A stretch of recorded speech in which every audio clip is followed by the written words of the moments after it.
Hello, good morning students. So আজকে হচ্ছে আমরা 16.2 নিয়ে আলোচনা করব। গত ক্লাসে আমরা 16.1 নিয়ে আলোচনা করেছিলাম তোমাদের এসএসসি ম্যাথ বইয়ে। সো 16.2 এটার আলোচ্য বিষয় হচ্ছে চতুর্ভুজের ক্ষেত্রফল সংক্রান্ত বেশ অনেকগুলো কিছু আমরা হয়তো জানবো এই কথার মধ্যে। সো আমি ছোট্ট করে আমাদের কোর্স সম্পর্কে তোমাদের একটু জানিয়ে দিচ্ছি। আমরা বাংলাদেশের মধ্যে one of the best course তোমাদের জন্য লঞ্চ করছি ম্যাথের উপরে ইনশাল্লাহ। সো আমাদের কোর্সের মধ্যে তোমরা যে জিনিসগুলো পাচ্ছ সেই জিনিসগুলোর মধ্যে টপ নচ ইম্পর্টেন্ট সেটা হচ্ছে বই ধরে ধরে প্রত্যেকটা অধ্যায়ের সকল কনসেপ্ট আমরা সমাধান করব তোমাদের জন্য। প্রত্যেকটা অধ্যায়ের উদাহরণ এবং হচ্ছে অনুশীলনের সকল math, each and every math আমরা হচ্ছে একটা একটা করে তোমাদের সামনে সলভ করবো ইনশাল্লাহ, যাতে তোমাদের প্রবলেম যেই ম্যাথে থাকবে না কেন তোমরা যাতে সলভ করতে পারো। অধ্যায়ের সকল গুরুত্বপূর্ণ এমসিকিউ আমরা তোমাদের জন্য সলভ করে দিব ডেডিকেটেড একটা আলাদা ভিডিওর মাধ্যমে। গুরুত্বপূর্ণ সংক্ষিপ্ত প্রশ্ন নিয়ে আলোচনা হবে আলাদা একটা ভিডিওর মধ্যে, এবং হচ্ছে সকল গুরুত্বপূর্ণ সৃজনশীল প্রশ্ন নিয়ে কথা হবে আলাদা একটা ভিডিওর মধ্যে। আমাদের টোটাল 5টা ভিডিও থাকবে একটা চ্যাপ্টারের আন্ডারে।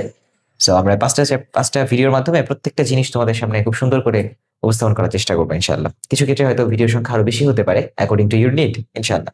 সো আমাদের কোর্সের সবচেয়ে বড় ফিচার সেটা হচ্ছে আমরা কিন্তু কোর্সের সাথে একটা গাইড দিচ্ছি। হ্যাঁ, একদম ফ্রি একটা গাইড বই দিয়ে দিচ্ছি, যাতে করে তোমরা বাইরে থেকে কোনো গাইড কিনতে না হয় বা কোনো বইয়ের সহযোগিতা নিতে না হয়। আমরা তোমাদেরকে একদম এই কোর্সের মধ্যে সবকিছু ফুলফিলমেন্ট করে দেবো ইনশাল্লাহ। So CQ MCQ solve class এগুলো তোমরা জানো নিশ্চয়ই, এবং হচ্ছে প্রবলেম সলভিং একটা প্রাইভেট গ্রুপ থাকবে। সো সেই প্রাইভেট গ্রুপের মধ্যে তোমরা তোমাদের প্রবলেমগুলো আমাদেরকে জানাতে পারবা, এবং আমাদের একটা ডেডিকেটেড টিম থাকবে তোমাদের প্রবলেমগুলো সলভ করার জন্য। এবং এসএসসি পরীক্ষার আগদিন পর্যন্ত তোমাদের এই জিনিসগুলোর অ্যাক্সেস থাকবে। একদিন এসএসসি পরীক্ষার একদিন হবে না বিষয়টা, তোমাদের এসএসসি পরীক্ষা যেদিন শেষ হচ্ছে সেই দিন পর্যন্ত তোমাদের এই তোমার হচ্ছে সকল ক্লাসের, আমাদের যত ক্লাস আছে কোর্সের মধ্যে সকল ক্লাসের অ্যাক্সেস ইনশাল্লাহ পাবা। সো আমাদের কোর্স প্রাইসটা আমরা 4,000 টাকা আমাদের কোর্স প্রাইস, কিন্তু আমরা 75% ডিসকাউন্টে একটা মেগা সেল অফার লঞ্চ করেছি, যার ফলে আমাদের কোর্সের প্রাইসটা দাঁড়িয়েছে 999 টাকা পার সাবজেক্ট ইনশাআল্লাহ। সো আমরা মূলত 6টা সাবজেক্ট নিয়ে কাজ করতেছি, খুব তাড়াতাড়ি আমাদের বাকি সাবজেক্টগুলো চলে আসবে। সো আমাদের এই 75% অফারটা কিন্তু খুব বেশি দিন থাকবে না, তোমরা আমাদের ওয়েবসাইটটা ভিজিট করে আমাদের আপডেটেড প্রাইসটা জেনে নিতে পারো। ঠিক আছে? তো যদি দেখো যে 999 টাকার আশেপাশে টাকাটা আছে বা তোমার হচ্ছে প্রাইসটা আছে, সো দ্রুত এনরোল করার চেষ্টা করো, কারণ আমরা এত এত কিছু দিচ্ছি প্রত্যেকটা চ্যাপ্টারের উপরে। সো এই প্রাইসটা যে খুব বেশি দিন রাখা আমাদের পক্ষে পসিবল হবে না। আচ্ছা, তো আমাদের সাথে হোয়াটসঅ্যাপে যোগাযোগ করতে পারো, এই আমাদের নাম্বার দেওয়া আছে। তোমাদের কোর্স সংক্রান্ত যে কোনো বিষয় তোমরা এখান থেকে জানতে পারবা ইনশাআল্লাহ। সো চলো আমরা আস্তে আস্তে আমাদের কোর্সের মধ্যে চলে যাই, এবং হচ্ছে আমাদের আজকের 16.2 এটার যে কনসেপ্টগুলো আছে এবং এগুলো নিয়ে আমরা আলোচনা শুরু করি। তো আমি কিছুক্ষণ আগে যেটা বলতেছিলাম যে 16.2 পুরোটা হচ্ছে তোমার হচ্ছে চতুর্ভুজ সংক্রান্ত, চতুর্ভুজের ক্ষেত্রফল থাকবে, আর চতুর্ভুজ রিলেটেড অনেক কিছু থাকবে, কিছু ক্ষেত্রে বহুভুজও থাকবে। তো আমরা একটা একটা করে সবগুলো ইনশাল্লাহ কভার করার চেষ্টা করবো তোমাদের সামনে ইনশাল্লাহ। আচ্ছা, তো সবার প্রথমে আমরা চতুর্ভুজের আয়তক্ষেত্র নিয়ে কথা বলবো। আচ্ছা, আমরা তো জানি আয়তক্ষেত্র কাকে বলে, এগুলো কি বলার প্রয়োজন আছে? আচ্ছা, তারপর ছোট করে একটু বলে দিই। চতুর্ভুজ মানে কি, 4টা বাহু আছে যাদের, তাদেরকে আমরা চতুর্ভুজ বলি। যে কোনো ধরনের 4টা বাহু হতে পারে, যে কোনো ওরিয়েন্টেশন থাকতে পারে, বাট 4টা বাহু দ্বারা যদি একটা কোনো ক্ষেত্রটা সীমাবদ্ধ হয় তাহলে সেটাকে আমরা বলবো যে একটা চতুর্ভুজ। চতুর্ভুজের বেশ অনেকগুলো ভাগ আছে। যদি দুইটা বিপরীত বাহু দুইটা পরস্পর সমান হয়, ঠিক আছে, এবং কোণগুলো সমকোণ হয়, এই যে মাঝখানে যে অ্যাঙ্গেল গুলো আছে সেই অ্যাঙ্গেল গুলো যদি সমকোণ হয় তাহলে এটাকে আমরা বলি হচ্ছে আয়তন। ঠিক আছে, আয়তন। আমি সুন্দর আঁকতে পারিনি। আচ্ছা, আর যদি তোমার হচ্ছে বিপরীত বাহুগুলো মানে হচ্ছে সমান্তরাল হয় পরস্পরের সাথে, কিন্তু কোণগুলো সমকোণ না হয়, এটাকে আমরা বলি হচ্ছে সামান্তরিক। ঠিক আছে, সামান্তরিক। আচ্ছা, এরপরে হচ্ছে যদি 4টা বাহু সমান হয় এবং কোণগুলো সমকোণ হয় তাহলে এটাকে আমরা বলি হচ্ছে বর্গ। আর 4টা বাহু সমান হচ্ছে কিন্তু কোণগুলো সমান হচ্ছে না, সমকোণ হচ্ছে না, এটাকে আমরা বলি হচ্ছে রম্বস। ঠিক আছে, এরপরে আরো কিছু আছে, ট্রাপিজিয়াম। ট্রাপিজিয়াম হচ্ছে বিপরীত বাহুগুলো, মানে এক জোড়া বাহু সমান্তরাল, বাকিরা সমান্তরাল না, এদেরকে আমরা বলি হচ্ছে ট্রাপিজিয়াম। আচ্ছা, এরপরে আরো কিছু আছে। আহ তো আমরা সামনের দিকে আগাতে আগাতে ইনশাল্লাহ সবকিছু জেনে ফেলবো ইনশাল্লাহ। আর সুষম বহুভুজ, বহুভুজ মানে অনেকগুলো ভুজ থাকতে হবে, এখানে পঞ্চভুজ থাকতে পারে, ষড়ভুজ থাকতে পারে। এগুলো চতুর্ভুজ আমরা কেন বলতেছি, কারণ এখানে 4টা বাহু আছে। বাট এটাকে আমি পঞ্চভুজ কখন বলতে পারতাম, যখন এটার মধ্যে 5টা বাহু থাকতো। ষড়ভুজ বলতে গেলে 6টা বাহু থাকতে হতো, তাই না? তো এরকম ভাবে অনেকগুলো ভুজ আঁকা যায়, অনেক কিছু আঁকা যায় ইনশাল্লাহ। আমরা পর্যায়ক্রমে সবগুলো নিয়ে কথা বলবো আশা করি। সো চলো আমরা আস্তে আস্তে শুরু করতে পারি, যে আমরা প্রথমে আয়তক্ষেত্র নিয়ে কাজ করব। আয়তক্ষেত্রের ক্ষেত্রে আমরা 3টা টার্ম জানবো। আয়তর জন্য আমরা 3টা টার্ম জানবো। ওকে, আচ্ছা, এখানে আমাদের একটা আয়তক্ষেত্র দেওয়া আছে। আয়তক্ষেত্রের ক্ষেত্রে তোমার হচ্ছে বিপরীত বাহুগুলো সমান হচ্ছে। আমি এখানে আরেকবার আঁকার চেষ্টা করি। দেখো, বিপরীত বাহুগুলো সমান হবে, ঠিক আছে, এবং কোণগুলো সমকোণ হবে। দেখো এখানে যে অ্যাঙ্গেল গুলো আছে না, সেই অ্যাঙ্গেল গুলো হচ্ছে 90 ডিগ্রি হবে বা সমকোণ হবে।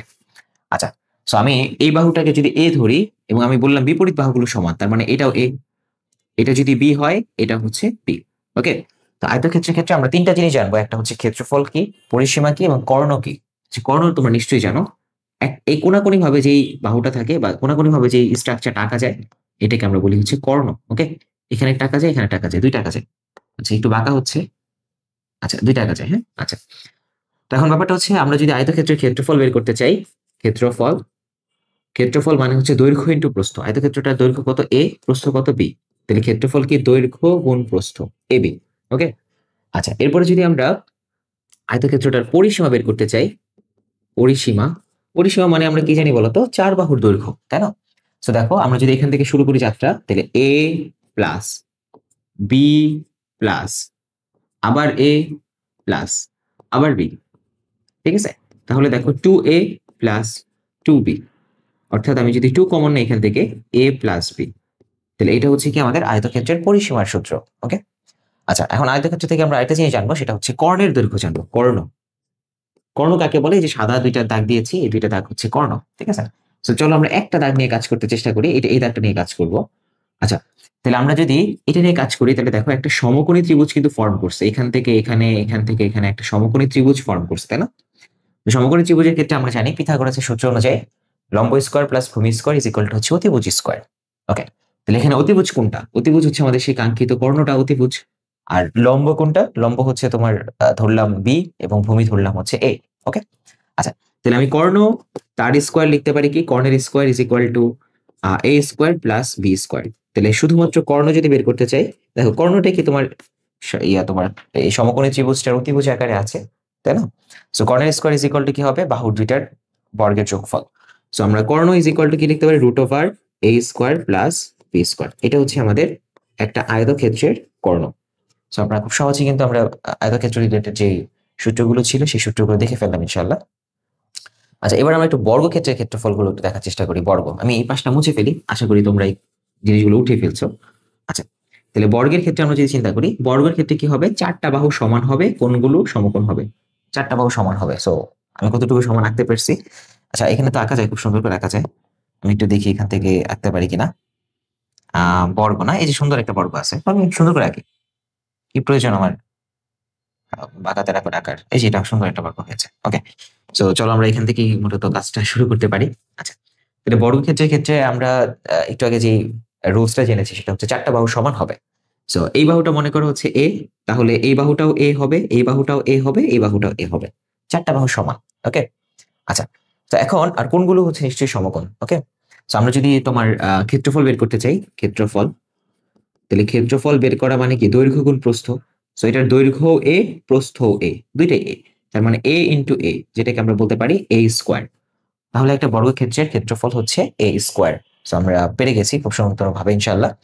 আচ্ছা, এরপরে দেখো বর্গক্ষেত্রের ক্ষেত্রফল আমরা চলে আসছি, আমাদের যে পরিসীমার কথা বলা হয়, পরিসীমা, পরিসীমা, তাহলে পরিসীমা মানে কি বলতো? চার বাহুর দৈর্ঘ্যের যোগফল। সো এখানে চারটা বাহুই হচ্ছে এ করে, তাই না? তাহলে চার বাহুর দৈর্ঘ্য যোগফল করা মানে কি? এ প্লাস এ প্লাস এ প্লাস এ, মানে চারটা এ যোগ করা হচ্ছে। সো এটাকে আমি একসাথে লিখতে পারি 4a। তাহলে এটা হচ্ছে কি এই বর্গক্ষেত্রটার পরিসীমার ফর্মুলা 4a। আচ্ছা, এরপরে আমরা যদি কর্ণের কথা চিন্তা করি, এই যে দেখো এটা হচ্ছে কর্ণ, আমি একটু আঁকার চেষ্টা করি। দেখো এটা হচ্ছে একটা কর্ণ, এটা আরেকটা কর্ণ, কোণাকুণি। সো আমি যদি এই কর্ণটা নিয়ে কাজ করি, এই কর্ণটা যেটা, তাহলে এটা কি একটা সমকোণী ত্রিভুজের মধ্যে নিশ্চয়ই আছে, তাই না? একটা সমকোণী ত্রিভুজের মধ্যে আছে না? এটার ভূমি হচ্ছে এ, লম্ব হচ্ছে এ, তাহলে কর্ণ, কর্ণ স্কোয়ার ইজ ইকুয়াল টু কি হবে? Root over a square plus A square, এভাবে হবে। ওকে, সো আমি যদি শুধুমাত্র কর্ণ লিখতে চাই, আচ্ছা সরি, কর্ণের স্কোয়ার তো লিখছি, তাহলে রুট ওভারটা হবে না, এখানকার রুট ওভারটা হবে না, এখানকার রুট ওভারটাও চলে যাবে, ঠিক আছে? তাহলে এ স্কোয়ার প্লাস এ স্কোয়ার। তাহলে আমি যদি শুধুমাত্র কর্ণ লেখার চেষ্টা করি, তাহলে কি হবে? Root over a square plus A square, যেটাকে 2a স্কোয়ার বলা হয়, ঠিক আছে? তাহলে হচ্ছে 2a square, root over 2a square. এখন দেখো আমি এ স্কোয়ার এবং এর সাথে, আচ্ছা এটাকে আমি এভাবে লিখতে পারি, √2 ইন্টু রুট এ স্কোয়ার, ঠিক আছে? আচ্ছা, তো এখন এ স্কোয়ারের সাথে রুটটা কাটাকাটি হয়ে যায়, কিন্তু 2 এর সাথে তো আর স্কোয়ার নাই, সো এটা কাটাকাটি হচ্ছে না। তাহলে শুধুমাত্র থাকতেছে এখানে √2 আর এখানে থাকতেছে a, ঠিক আছে? এখানে হচ্ছে a থাকতেছে, এখানে √2 থাকতেছে। কিন্তু তোমরা এটা ভুল করো কি জানো? তোমরা যেটা করো সেটা হচ্ছে এভাবে লেখো, ঠিক আছে, অনেকে এই কাজটা করো যে রুট টু এ, না এভাবে কিন্তু না, এ কিন্তু ফ্রি আছে, আলাদা আছে, তাই না? সো আমরা যদি এটাকে পরে লিখি তাহলে এরকম একটা প্রবলেম ক্রিয়েট হওয়ার পসিবিলিটি থাকে। সো আমরা এটাকে যেভাবে লিখবো সেটা হচ্ছে এ রুট টু, এভাবে লিখবো। ঠিক আছে, তাহলে হচ্ছে ক্ষেত্রফলটা হচ্ছে তোমার এ রুট টু। তাহলে এ রুট টু লিখলে তুমি চাইলেও রুটের মধ্যে এ কে ঢুকাইতে পারবা না, তাই না? কারণ এ তো আগেই লিখে ফেলছি আমি, কিন্তু পরে লিখলে এরকম একটা সম্ভাবনা ক্রিয়েট হয় যে তুমি হয়তো বা রুটের মধ্যে এটাকে ঢুকিয়ে ফেলতেছো, কিন্তু এ তো স্বাধীনভাবে আলাদাভাবে থাকবে। সো তুমি যদি এ রুট টু লেখো তাহলে কোনো প্রবলেমগুলো এরাইজ হয় না। সো আমরা আশা করি বর্গ রিলেটেড প্রবলেমগুলো তোমাদের সামনে উপস্থাপন করতে পেরেছি। সো এবার আমরা হচ্ছে সামান্তরিকে চলে যাব, আমরা এই পাশটা মুছে ফেলতেছি। সামান্তরিক, আচ্ছা, তাহলে আমরা সামান্তরিকের ক্ষেত্রে যে জিনিসটা জেনেছি সেটা হচ্ছে সামান্তরিকের বিপরীত বাহুগুলো সমান থাকবে, কিন্তু কোণগুলো সমান থাকবে না, কোণগুলো অসমান থাকবে। ঠিক আছে, আচ্ছা, এখানে তো সামান্তরিকও আঁকা যায় মোস্ট প্রবাবলি, আমি একটু দেখি, যদি আঁকা যায় তাহলে আর কষ্ট করে আমাকে আঁকতে হবে না। এই যে আঁকা যায়, হ্যাঁ, সুন্দর আঁকা যায়, সবকিছুই আঁকা পসিবল এই জায়গায় আশা করি। আচ্ছা, এটা একটা সামান্তরিক তোমরা কল্পনা করতে পারো, দিস ইজ সামান্তরিক। ওকে, আচ্ছা, এখানে দেখো বিপরীত বাহুগুলো কিন্তু সমান, কিন্তু এই যে এই বাহুটা সমান, আমি একটু লিখি, এই যে এই বাহুটা কিন্তু সমান, এটা ভিন্ন আরেকটা বাহু। আচ্ছা, কিন্তু কোণগুলো কিন্তু কোনোটাই সমকোণ না। আচ্ছা, তো এই ধরনের ক্ষেত্রে আমরা কিভাবে সলভ করব সেটা আমরা একটু দেখার চেষ্টা করি। এখানে কিন্তু আমরা একটা ত্রিভুজ আঁকতে পারি, দেখো আমি দুই ভাবে একটা ত্রিভুজ, আচ্ছা এইভাবে একটা ত্রিভুজ আঁকতে পারি, দেখো এই যে এইভাবে, এটা ধরলাম এ, এটা ধরলাম বি, এটা ধরলাম সি, তাহলে এবিসি একটা ত্রিভুজ অঙ্কিত হলো।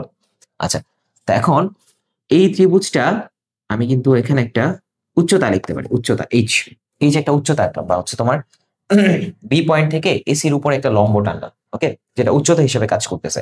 তাহলে এই ত্রিভুজটার ক্ষেত্রফল কত হবে বলতো? এই ত্রিভুজটার ক্ষেত্রফল হবে হাফ, আচ্ছা আমি এটা কাজ করি, এটাকে এ না ধরে, এটা যেহেতু ভূমিকে সাধারণত বি দ্বারা রিপ্রেজেন্ট করা হয়, ভূমি বেস। ঠিক আছে, তাহলে আমি নিচেরটাকে বি ধরি, এটাকে সরি আমি আবার এ লিখলাম কেন, আচ্ছা এটাকে বি ধরি, এটাকে এ ধরি, কারণ এটা তো ভূমি আকারে কাজ করতেছে, ভূমি সাধারণত ভূমির ইংরেজি হচ্ছে বেস। ঠিক আছে, এ ধরলেও সমস্যা নেই, বাট ভূমিকে সাধারণত বি দ্বারা প্রকাশ করা হয়, তো সেজন্য আমরা হচ্ছে বি দ্বারা রিপ্রেজেন্ট করতেছি এটাকে। ওকে, আচ্ছা, তাহলে দেখো এটা যদি এইচ হয়, এই যে এটা যদি এইচ হয়, এটা এইচ হইলে তাহলে হাফ ইন্টু ভূমি ইন্টু উচ্চতা, তাহলে লেখা যায় কি half B H, half B H. Okay, আচ্ছা, তাহলে এখানে এখানে তোমার এখানে একটা ত্রিভুজ আছে, কিন্তু সাথে কিন্তু এখানেও আরেকটা ত্রিভুজ আছে, তাই না? এই ত্রিভুজ দুইটা কিন্তু পরস্পর সমান, তাহলে পুরা সামান্তরিকের ক্ষেত্রফল আমি যদি এটাকে ডি দেই, তাহলে সামান্তরিক তোমার হচ্ছে এ বি সি ডি এর ক্ষেত্রফল দাঁড়াবে 2 ইন্টু হাফ বি এইচ। তাহলে এই 2 এবং হাফ কাটাকাটি চলে যায়, থাকে হচ্ছে বি এইচ। ঠিক আছে, তো এরকম ভাবে কিন্তু আমরা খুব সহজেই সামান্তরিকের ক্ষেত্রফলটা বের করতে পারি। আচ্ছা, তাহলে সামান্তরিকের ক্ষেত্রফল বি এইচ কখন বসাবো আমরা, আমরা একটু ভালো করে এখানে সুন্দর করে লিখি। সামান্তরিক ক্ষেত্রফল বি এইচ বসাবো যখন ভূমি দেওয়া থাকবে, ভূমি ও অপর বিন্দু থেকে, অপর বিন্দু হতে অঙ্কিত লম্বের দৈর্ঘ্য, মানে এই যে এই দৈর্ঘ্যটা দেওয়া থাকবে, অপর বিন্দু থেকে অঙ্কিত লম্বের দৈর্ঘ্য। ঠিক আছে, অঙ্কিত লম্ব, ঠিক আছে, এটা যখন দেওয়া থাকবে তখন হচ্ছে আমরা কি করতে পারি, বিএইচ বসাতে পারি। ওকে, আচ্ছা, সেম প্রসিডিউর আমরা আরেকভাবে কল্পনা করব সামান্তরিককে। আমরা একটু দেখার চেষ্টা করি, আরেকভাবে কল্পনা করব সামান্তরিককে, আমরা যেভাবে কল্পনা করছি একটু অন্যভাবে চিন্তা করব সামান্তরিকে। আচ্ছা, এখানে এটা মুছতেছে না, তো বিপদ হয়ে গেল। আচ্ছা, ওকে, প্যারা নাই। আচ্ছা, তো আমরা দেখো আরেকটা সামান্তরিক আঁকার চেষ্টা করি, এখানে ধরো সেই সামান্তরিকটা আঁকতেছি। ঠিক আছে, এটা হচ্ছে ধরো সেই সামান্তরিক। ওকে, আচ্ছা, তাহলে এখন সামান্তরিকের এবার যদি আমি একটা কর্ণ আঁকি, কর্ণ দেখো, এই যে এই কর্ণটা আঁকলাম আমি, ঠিক আছে, কর্ণ, আর হচ্ছে তোমার এই বাহু থেকে এটার উপরে একটা লম্ব টানলাম। ঠিক আছে, লম্ব টানলাম, তাহলে কর্ণকে সাধারণত ডায়াগোনাল, তো কর্ণ মোস্ট প্রবাবলি এটার ইংরেজি হচ্ছে ডায়াগোনাল। ঠিক আছে, সো এটাকে ডি দ্বারা রিপ্রেজেন্ট করা হয়। ওকে, সো এটা হচ্ছে ডি আর এটা হচ্ছে এইচ। তাহলে একটা কর্ণ দেওয়া থাকলো এবং হচ্ছে কর্ণের যে কোনো এক পাশ থেকে এই টপ পয়েন্ট থেকে হচ্ছে তোমার একটা লম্ব টানা হলো। ঠিক আছে, তাহলে হাফ ইন্টু ভূমি ইন্টু উচ্চতা, এখানে ভূমি হিসাবে কাজ করতেছে এই ত্রিভুজটার জন্য, আমি যদি চিন্তা করি এ বি সি ত্রিভুজের জন্য ভূমি হিসাবে কাজ করতেছে এসি। ঠিক আছে, আর উচ্চতা হিসাবে কাজ করতেছে এটা যদি ডি দেই তাহলে বিডি। ঠিক আছে, তাহলে ওই ত্রিভুজটার জন্য, ত্রিভুজ এ বি সি এর জন্য, এই যে এটার জন্য, ঠিক আছে, তাহলে ক্ষেত্রফল হাফ ইন্টু ভূমি হিসাবে কাজ করতেছে কে, এসি, আর উচ্চতা হিসাবে কাজ করতেছে হচ্ছে তোমার বিডি। তাহলে এসির ভ্যালু কত, এসির ভ্যালু হচ্ছে ডি এবং উচ্চতা কত, এইচ। ওকে, আচ্ছা, তাহলে এখানে লিখতে পারি হাফ ডিএইচ, হাফ ডিএইচ। তো এখানে আমরা একটা ত্রিভুজের ক্ষেত্রফল কল্পনা করছি, কিন্তু আমি যদি পুরো সামান্তরিকটা কল্পনা করি, এখানে আরেকটা ত্রিভুজ আছে। ওকে, সো আমাদের এখানে কিন্তু দুইটা ত্রিভুজ আছে।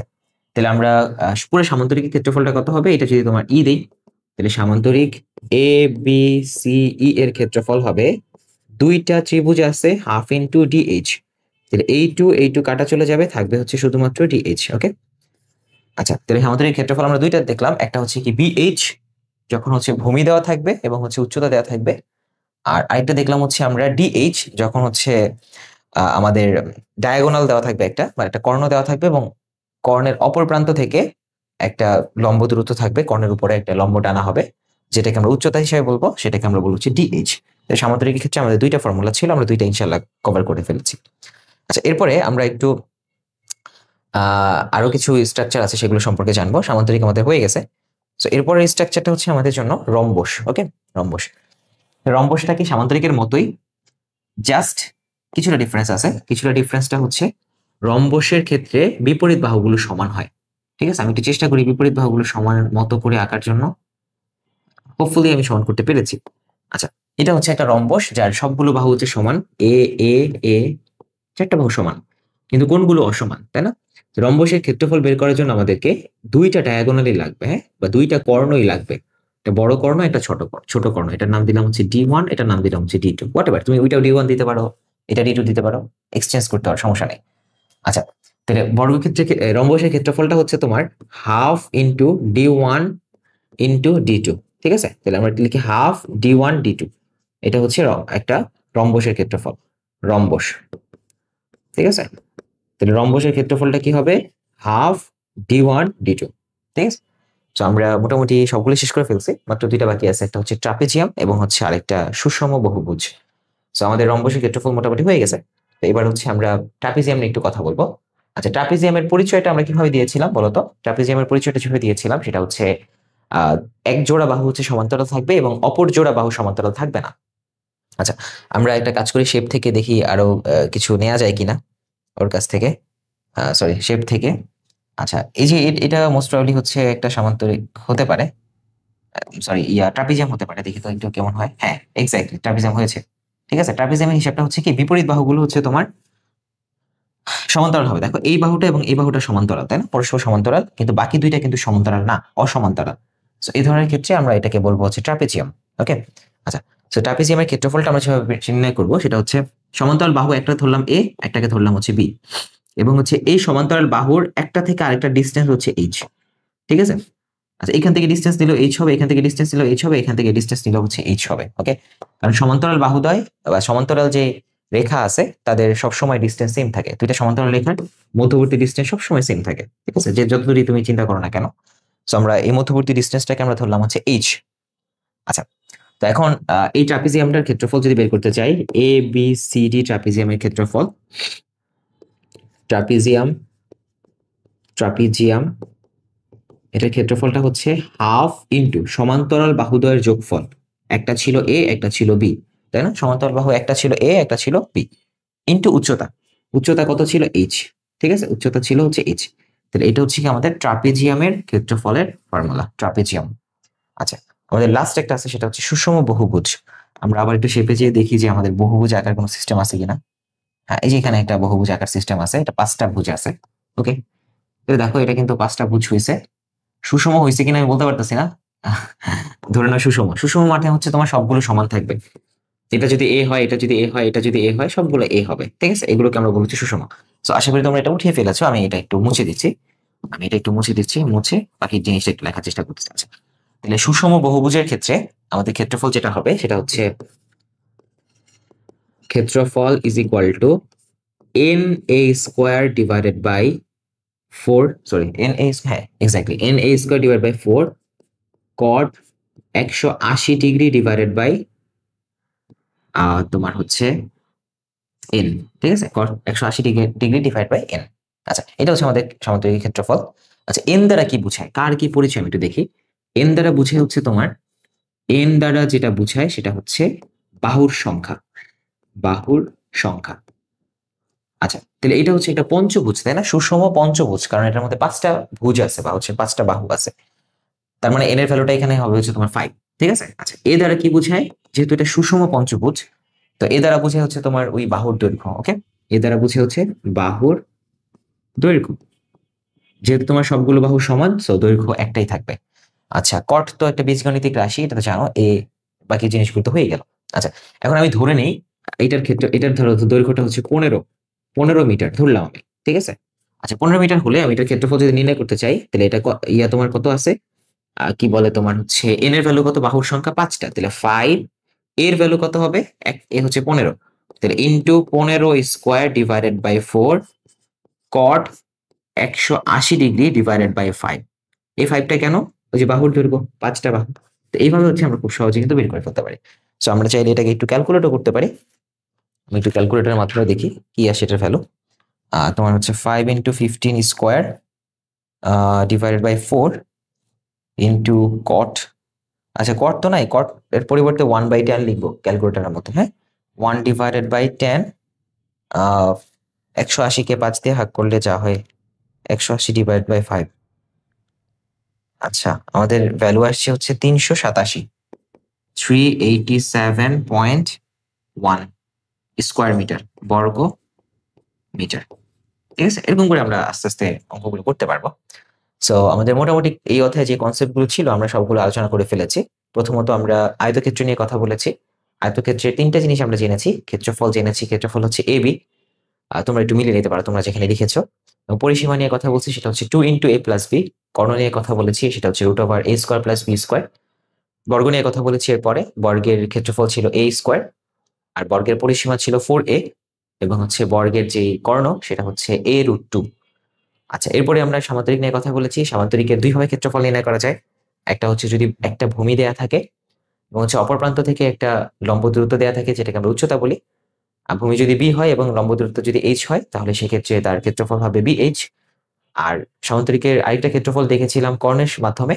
সো কর্ণ যদি একটা দেয়া থাকে, কর্ণের দৈর্ঘ্য দেয়া থাকে, এবং সাথে হচ্ছে অপর প্রান্ত থেকে একটা লম্ব দূরত্ব দেয়া থাকে, কর্ণের দৈর্ঘ্য যদি ডি হয় এবং অপর প্রান্ত থেকে যে লম্ব দূরত্বটা দিয়েছে সেটা যদি এইচ হয়, তাহলে সেক্ষেত্রে ওই সামান্তরিকটার ক্ষেত্রফল হবে বিএইচ, ডিএইচ, সরি ডিএইচ। তাহলে সামান্তরিক ক্ষেত্রফল দুইভাবে নির্ণয় করা যাচ্ছে, একভাবে হচ্ছে বিএইচ আসতেছে, একবার হচ্ছে ডিএইচ আসতেছে। আচ্ছা, এরপরে আমরা কথা বলেছি রম্বস নিয়ে। রম্বসের জন্য আমাদের দুইটা ডায়াগোনালের প্রয়োজন হবে বা দুইটা কর্ণের প্রয়োজন হবে। একটা কর্ণ যদি ডি1 হয় এবং আরেকটা কর্ণ যদি ডি2 হয়, সেক্ষেত্রে ক্ষেত্রফলটা হবে হাফ ইন্টু ডি1 ডি2। এরপরে আমরা কথা বলেছি ট্রাপিজিয়াম নিয়ে। ট্রাপিজিয়ামের ক্ষেত্রে কি হবে, বিপরীত বাহুগুলো সমান্তরাল হবে এবং হচ্ছে তোমার বাকি দুইটা বাহু সমান্তরাল হবে না, অসমান্তরাল হবে। আচ্ছা, সেক্ষেত্রে আমাদের ক্ষেত্রফলের সূত্রটা দাঁড়াবে হাফ ইন্টু সমান্তরাল বাহুদ্বয়ের যোগফল। এক্ষেত্রে তোমার এ প্লাস বি দুইটা সমান্তরাল বাহু ছিল, ইন্টু উচ্চতা। ঠিক আছে, উচ্চতা হচ্ছে এইচ, তাহলে হাফ ইন্টু এ প্লাস বি ইন্টু এইচ। এবং সর্বশেষ আমরা হচ্ছে কথা বলেছি সুষম বহুভুজ নিয়ে। সুষম বহুভুজ বলতে আমরা চতুর্ভুজের থেকে বেশি বুঝবো, পঞ্চভুজ হতে পারে, ষড়ভুজ হতে পারে, এর থেকে বেশি হতে পারে, 8টা বাহু দিয়ে তৈরি হতে পারে, 10টা বাহু দিয়ে তৈরি হতে পারে। তো সুষম হতে হবে। আমরা যদি ক্ষেত্রফলের সূত্রটা এটা বসাতে চাই, তাহলে অবশ্যই সুষম হতে হবে, মানে প্রত্যেকটা বাহু সমান হতে হবে। ফর্মুলাটা কি, N A square divide by 4 cot 180 degree divide by N. আচ্ছা, তো হচ্ছে এন এর পরিচয়টা হচ্ছে বাহুর দৈর্ঘ্য, যে কটা বাহু আছে। এক্ষেত্রে আমরা 5টা বাহু নিয়ে কথা বলেছি পঞ্চভুজের জন্য, সো এন এর ভ্যালুটা 5, আর এর ভ্যালুটা হচ্ছে বাহুর দৈর্ঘ্য, একটা বাহুর দৈর্ঘ্য যত হয় তত তোমরা বসায় দিবা ইনশাআল্লাহ। আর এই তো মোটামুটি আমাদের কনসেপ্ট সমূহ আলোচনা করা হয়ে গেছে। এখন হচ্ছে আমরা let's dive into the math. আমরা হচ্ছে উদাহরণ নিয়ে কাজ করা শুরু করব। প্রত্যেকটা উদাহরণ আমরা তোমাদেরকে বলেছি ধরে ধরে করাবো ইনশাআল্লাহ। সো আমরা উদাহরণ 8, এই অধ্যায়ের প্রথম উদাহরণ, সেটা নিয়ে প্রথমে কথা বলার চেষ্টা করতে পারি। এখানে বলা আছে একটা আয়তাকার ঘরের দৈর্ঘ্য প্রস্থের 3/2 গুণ। তাহলে আমরা একটা আয়ত মনে মনে কল্পনা করি, এই যে একটা আয়ত কল্পনা করলাম। আচ্ছা, এখানে বলছে দৈর্ঘ্য হচ্ছে প্রস্থের 3/2 গুণ। তাহলে আমরা প্রস্থটাকে ধরে নেই, তাহলে আমরা ধরলাম হচ্ছে প্রস্থটা এক্স। তাহলে ধরি প্রস্থ কত হবে, এক্স মিটার। ঠিক আছে, এক্স মিটার। আচ্ছা, তাহলে বলছে যে দৈর্ঘ্যটা হচ্ছে প্রস্থের এত গুণ, তাই না? তাহলে দৈর্ঘ্যটা কত হবে বলতো, দৈর্ঘ্য প্রস্থের মানে প্রস্থ কত ছিল এক্স, এর মানে হচ্ছে গুণ, প্রস্থ এর 3/2 গুণ। ওকে, আচ্ছা, তার মানে আমি এটাকে সুন্দর করে লিখতে পারি হচ্ছে তোমার 3/2 এক্স। ওকে, তাহলে আমরা দৈর্ঘ্য জানি, প্রস্থও জানি, এবং বলছে এটা ক্ষেত্রফল 384 বর্গমিটার হলে পরিসীমা বের করতে বলছে, কর্ণ বের করতে বলছে। ওকে, তাহলে ক্ষেত্রফল মানে কত, ক্ষেত্রফল ইজ ইকুয়াল টু দৈর্ঘ্য ইন্টু প্রস্থ। আয়তক্ষেত্রের ক্ষেত্রফলের সূত্র আমরা জেনে এসেছি। আচ্ছা, দৈর্ঘ্য কত ছিল 3x ডিভাইডেড বাই 2, আর প্রস্থ কত ছিল x। আচ্ছা, ক্ষেত্রফল কত বলছে? 384। তাহলে আমরা ক্ষেত্রফলের পরিবর্তে 384 বসা দিতে পারি। তাহলে ইজ ইকুয়াল টু কি থাকে? 3x² ডিভাইডেড বাই 2 x গুণ হয়ে গেছে। আচ্ছা, এরপরে আমরা যদি বের করতে চাই x² এর ভ্যালু, তাহলে x², আচ্ছা আমি এই লাইনই করি, তাহলে তোমরা অনেকে হয়তো এটাকে ধরতে পারবা না। আচ্ছা, তাহলে আমি এই 2টাকে উপরে নিয়ে আসতে চাই, 384 ইন্টু 2, এই 3টাকে নিচে নামিয়ে দিতে চাই, ইজ ইকুয়াল টু কি হবে? x²। তাহলে সুতরাং x ইজ ইকুয়াল টু, পুরো জিনিসটাকে আমি এক পাশ থেকে আরেক পাশ করে রুট ওভার করে দিচ্ছি, 384 ইন্টু 2 ডিভাইডেড বাই 3। আচ্ছা, তো আমি যদি এই কাজটা করি তাহলে আমাদের যে ভ্যালু আসে সেটা হচ্ছে 384 ইন্টু 2 ডিভাইড বাই 3, 256 আসে। হ্যাঁ, আচ্ছা সরি, এটাকে আমি রুট ওভার করলে 16 আসে। তাহলে x এর ভ্যালু আসছে 16 মিটার। ওকে, সো আমরা কিন্তু প্রস্থ পেয়ে গেলাম 16 মিটার। তাহলে প্রস্থ কত? 16 মিটার। এখন দৈর্ঘ্য আমরা বের করতে পারবো না, আমরা তো জানি যে দৈর্ঘ্য ইজ ইকুয়াল টু হচ্ছে এই যে এটা দৈর্ঘ্য, তাই না? দৈর্ঘ্য, সুতরাং দৈর্ঘ্য কত আসে? দৈর্ঘ্য ইজ ইকুয়াল টু হচ্ছে তোমার 3/2 ইন্টু 16, ঠিক আছে?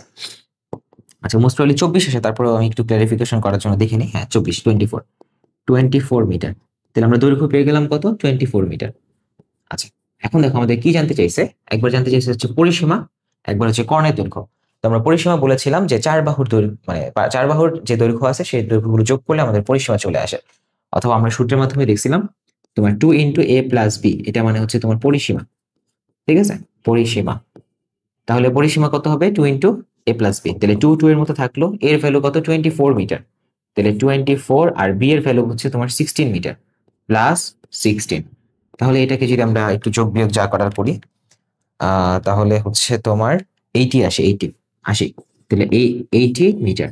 তাহলে আমাদের দুইটা জিনিস জানতে চেয়েছিল, একটা আমরা বের করে ফেললাম 80 মিটার, আর এটা হচ্ছে কর্ণের দৈর্ঘ্য। সো আমরা কর্ণের দৈর্ঘ্য সূত্র জানি, আয়তক্ষেত্রের কর্ণের দৈর্ঘ্য। কর্ণের দৈর্ঘ্যটা কি জানি ছিল বলতো? Root over a square plus b square, এরকম ছিল না? তাহলে রুট ওভার কত হবে? 24 স্কোয়ার প্লাস 16 স্কোয়ার, তাই না? একটা ছিল 24, একটা ছিল 16।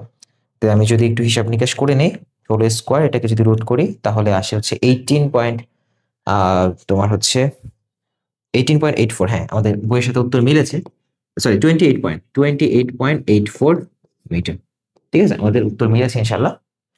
আচ্ছা, তো আমরা কিন্তু খুব সহজেই 8 নম্বর অঙ্কটা কিন্তু সলভ করে ফেললাম। সো এরপরে চলো আমরা নেক্সট অঙ্কে চলে যাই। আচ্ছা, নেক্সট অঙ্কে যেটা বলা হয়েছে সেটা হচ্ছে একটা আয়তক্ষেত্রের ক্ষেত্রফল 2000 বর্গ মিটার। আচ্ছা, তাহলে আমরা একটা আয়তক্ষেত্র আবার কল্পনা করে ফেলি। আমাদের ফিগার রাখলে কিন্তু আমাদের অঙ্ক করাটা অনেক ইজি হয়ে যায়।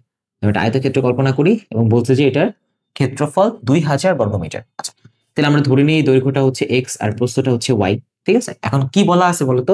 দেওয়া আছে কি দেওয়া আছে? ক্ষেত্রফল হচ্ছে তোমার 2000 বর্গমিটার। তাহলে আমরা দৈর্ঘ্য ধরেছি কত? এক্স, প্রস্থ ধরেছি কত? ওয়াই। তাহলে দৈর্ঘ্য ইন্টু প্রস্থ মানিত ক্ষেত্রফল, তার মানে X Y is equal to 2000। এখান থেকে আমরা কিন্তু একটা ইকুয়েশন বের করে ফেলতে পারি। আচ্ছা, এরপরে কি বলছে? যদি এর দৈর্ঘ্য 10 মিটার কম হতো তাহলে এটি বর্গক্ষেত্র হতো। তো বর্গক্ষেত্রের সিস্টেমটা কি? বর্গক্ষেত্রের সিস্টেমটা হচ্ছে তোমার চারটা বাহু সমান থাকে, তাই না? আচ্ছা, কি বলছে? দৈর্ঘ্য যদি 10 মিটার কম হইতো, তাহলে দৈর্ঘ্যটা যদি x মাইনাস 10 হইতো তাহলে এটা বর্গক্ষেত্র হয়ে যেত, তাই না? তার মানে তোমার হচ্ছে প্রস্থটা তো কিছু করতে হচ্ছে না, তাই না? দৈর্ঘ্য কমলেই সেটা হচ্ছে বর্গক্ষেত্র হয়ে যেত। তার মানে কি? দৈর্ঘ্য যদি 10 মিটার কমতো সেটা প্রস্থের সমান হয়ে যেত, তাই না? বর্গক্ষেত্রে তো চারটা বাহুই সমান, তাহলে দৈর্ঘ্য 10 মিটার কমলে প্রস্থের সমান হয়ে যেত, তাই না? তাহলে প্রস্থ যদি আমি y লিখি তাহলে আমরা লিখতে পারি না y is equal two x minus 10। তাহলে y is equal two sorry y is equal to হচ্ছে তোমার x মাইনাস 10। তো আমি আশা করি তোমাদের বুঝাতে পেরেছি। দৈর্ঘ্য 10 মিটার কম হওয়ার অর্থ কি? x মাইনাস 10, x আমি দৈর্ঘ্য ধরেছিলাম 10 মিটার, এটা যেহেতু বর্গ হয়ে গেছে তার মানে কি চারটা বাহু সমান হয়ে গেছে। তাহলে এইটা যে বাহু এটা ওই একই মানে সমান দৈর্ঘ্যের বাহু নির্দেশ করতেছে। তাহলে আমরা y is equal two x minus 10 লিখতে পারি। আচ্ছা, এরপর বলছে আয়তক্ষেত্রটি দৈর্ঘ্য এবং প্রস্থ নির্ণয় করতে, মানে x এবং y কে সমাধান করতে বলছে। এখানে আমাদের দুইটা ইকুয়েশন আছে এবং আমাদের দুইটা আননোন আছে, খুব সহজেই কিন্তু আমরা সমাধান করতে ফেলতে পারি, ঠিক আছে? সো আমি এক্স এর ওয়াই এর জায়গায় এই যে এই ওয়াই এর যে ভ্যালুটা, এই ওয়াই এর ভ্যালুটা হচ্ছে আমি এই সমীকরণে এখানে বসাবো ইনশাআল্লাহ। তো দেখো X Y is equal to ছিল 2000। তো এক্স ওয়াই এর পরিবর্তে আমরা লিখবো হচ্ছে x minus 10 is equal to হচ্ছে 2000, ঠিক আছে? তো এখান থেকে x square minus 10x minus 2000 is equal to হচ্ছে 0। আচ্ছা, এবার যদি আমরা একটু মিডল টার্ম করার চেষ্টা করি, মিডল টার্ম করলে আমাদের যে ভ্যালুগুলো আসবে আমরা একটা ক্যালকুলেটরের মাধ্যমে সমাধান করে তারপর মিডল টার্ম করবো ইনশাআল্লাহ। ওকে, আচ্ছা আমি একটু মিডল টার্ম করি। ওকে, মিডল টার্ম। আচ্ছা তাহলে 1 - 10। তোমরা ক্যালকুলেটারে যারা এটা সমাধান করতে পারো তাদের জন্য অনেক অনেক শুভকামনা, তোমরা অনেক কিছু জানো ইনশাল্লাহ। আর না পারলে আমি একদিন ইনশাল্লাহ পরে দেখা দিব। আচ্ছা তাহলে এখানে ভ্যালু একটা এসছে হচ্ছে তোমার, হ্যাঁ আমার উত্তরের সাথে এটা মিলেছে। তাহলে একটা আসছে হচ্ছে 50। আচ্ছা আমি দেখি এখানে এক্স ইকুয়াল টু একটা আসছে 50 এবং একটা আছে হচ্ছে তোমার -40। তাহলে এক্স এর একটা ভ্যালু আসছে হচ্ছে 50 আর এক্স এর একটা ভ্যালু আসছে হচ্ছে -40। ঠিক আছে, অথবা আচ্ছা তাহলে এই এই দুইটা ভ্যালু আমাদের এসছে। ঠিক আছে, তো আমি এই সমীকরণের সাথে এটাকে ম্যাচ করবো কিভাবে? আমরা গত অধ্যায়ের মধ্যে এটা আলোচনা করেছি। আমরা আগে এক্স এর ভ্যালুটা বের করবো, তারপর হচ্ছে আমরা আস্তে আস্তে আগাবো। তাহলে এর আগের লাইনটা কি হইতে পারতো? x - 50 ইজ ইকুয়াল টু 0, অথবা x+40 is equal two 0 is equal. আচ্ছা এক্স এর মান তো নেগেটিভ হইতে পারে না, তাই না? দৈর্ঘ্য তো নেগেটিভ হইতে পারে না, তো আমরা নট ইকুয়াল টু বলবো। আচ্ছা এর আগের লাইনটা কি হতে পারতো? x - 50 into x+40 is equal two 0, এটা হতে পারতো। ঠিক আছে, তা আমরা কিন্তু এখান থেকে আগাচ্ছি, এখান থেকে আগাচ্ছি, তাই না? আচ্ছা তাহলে এর আগের লাইনটা কি হইতে পারতো?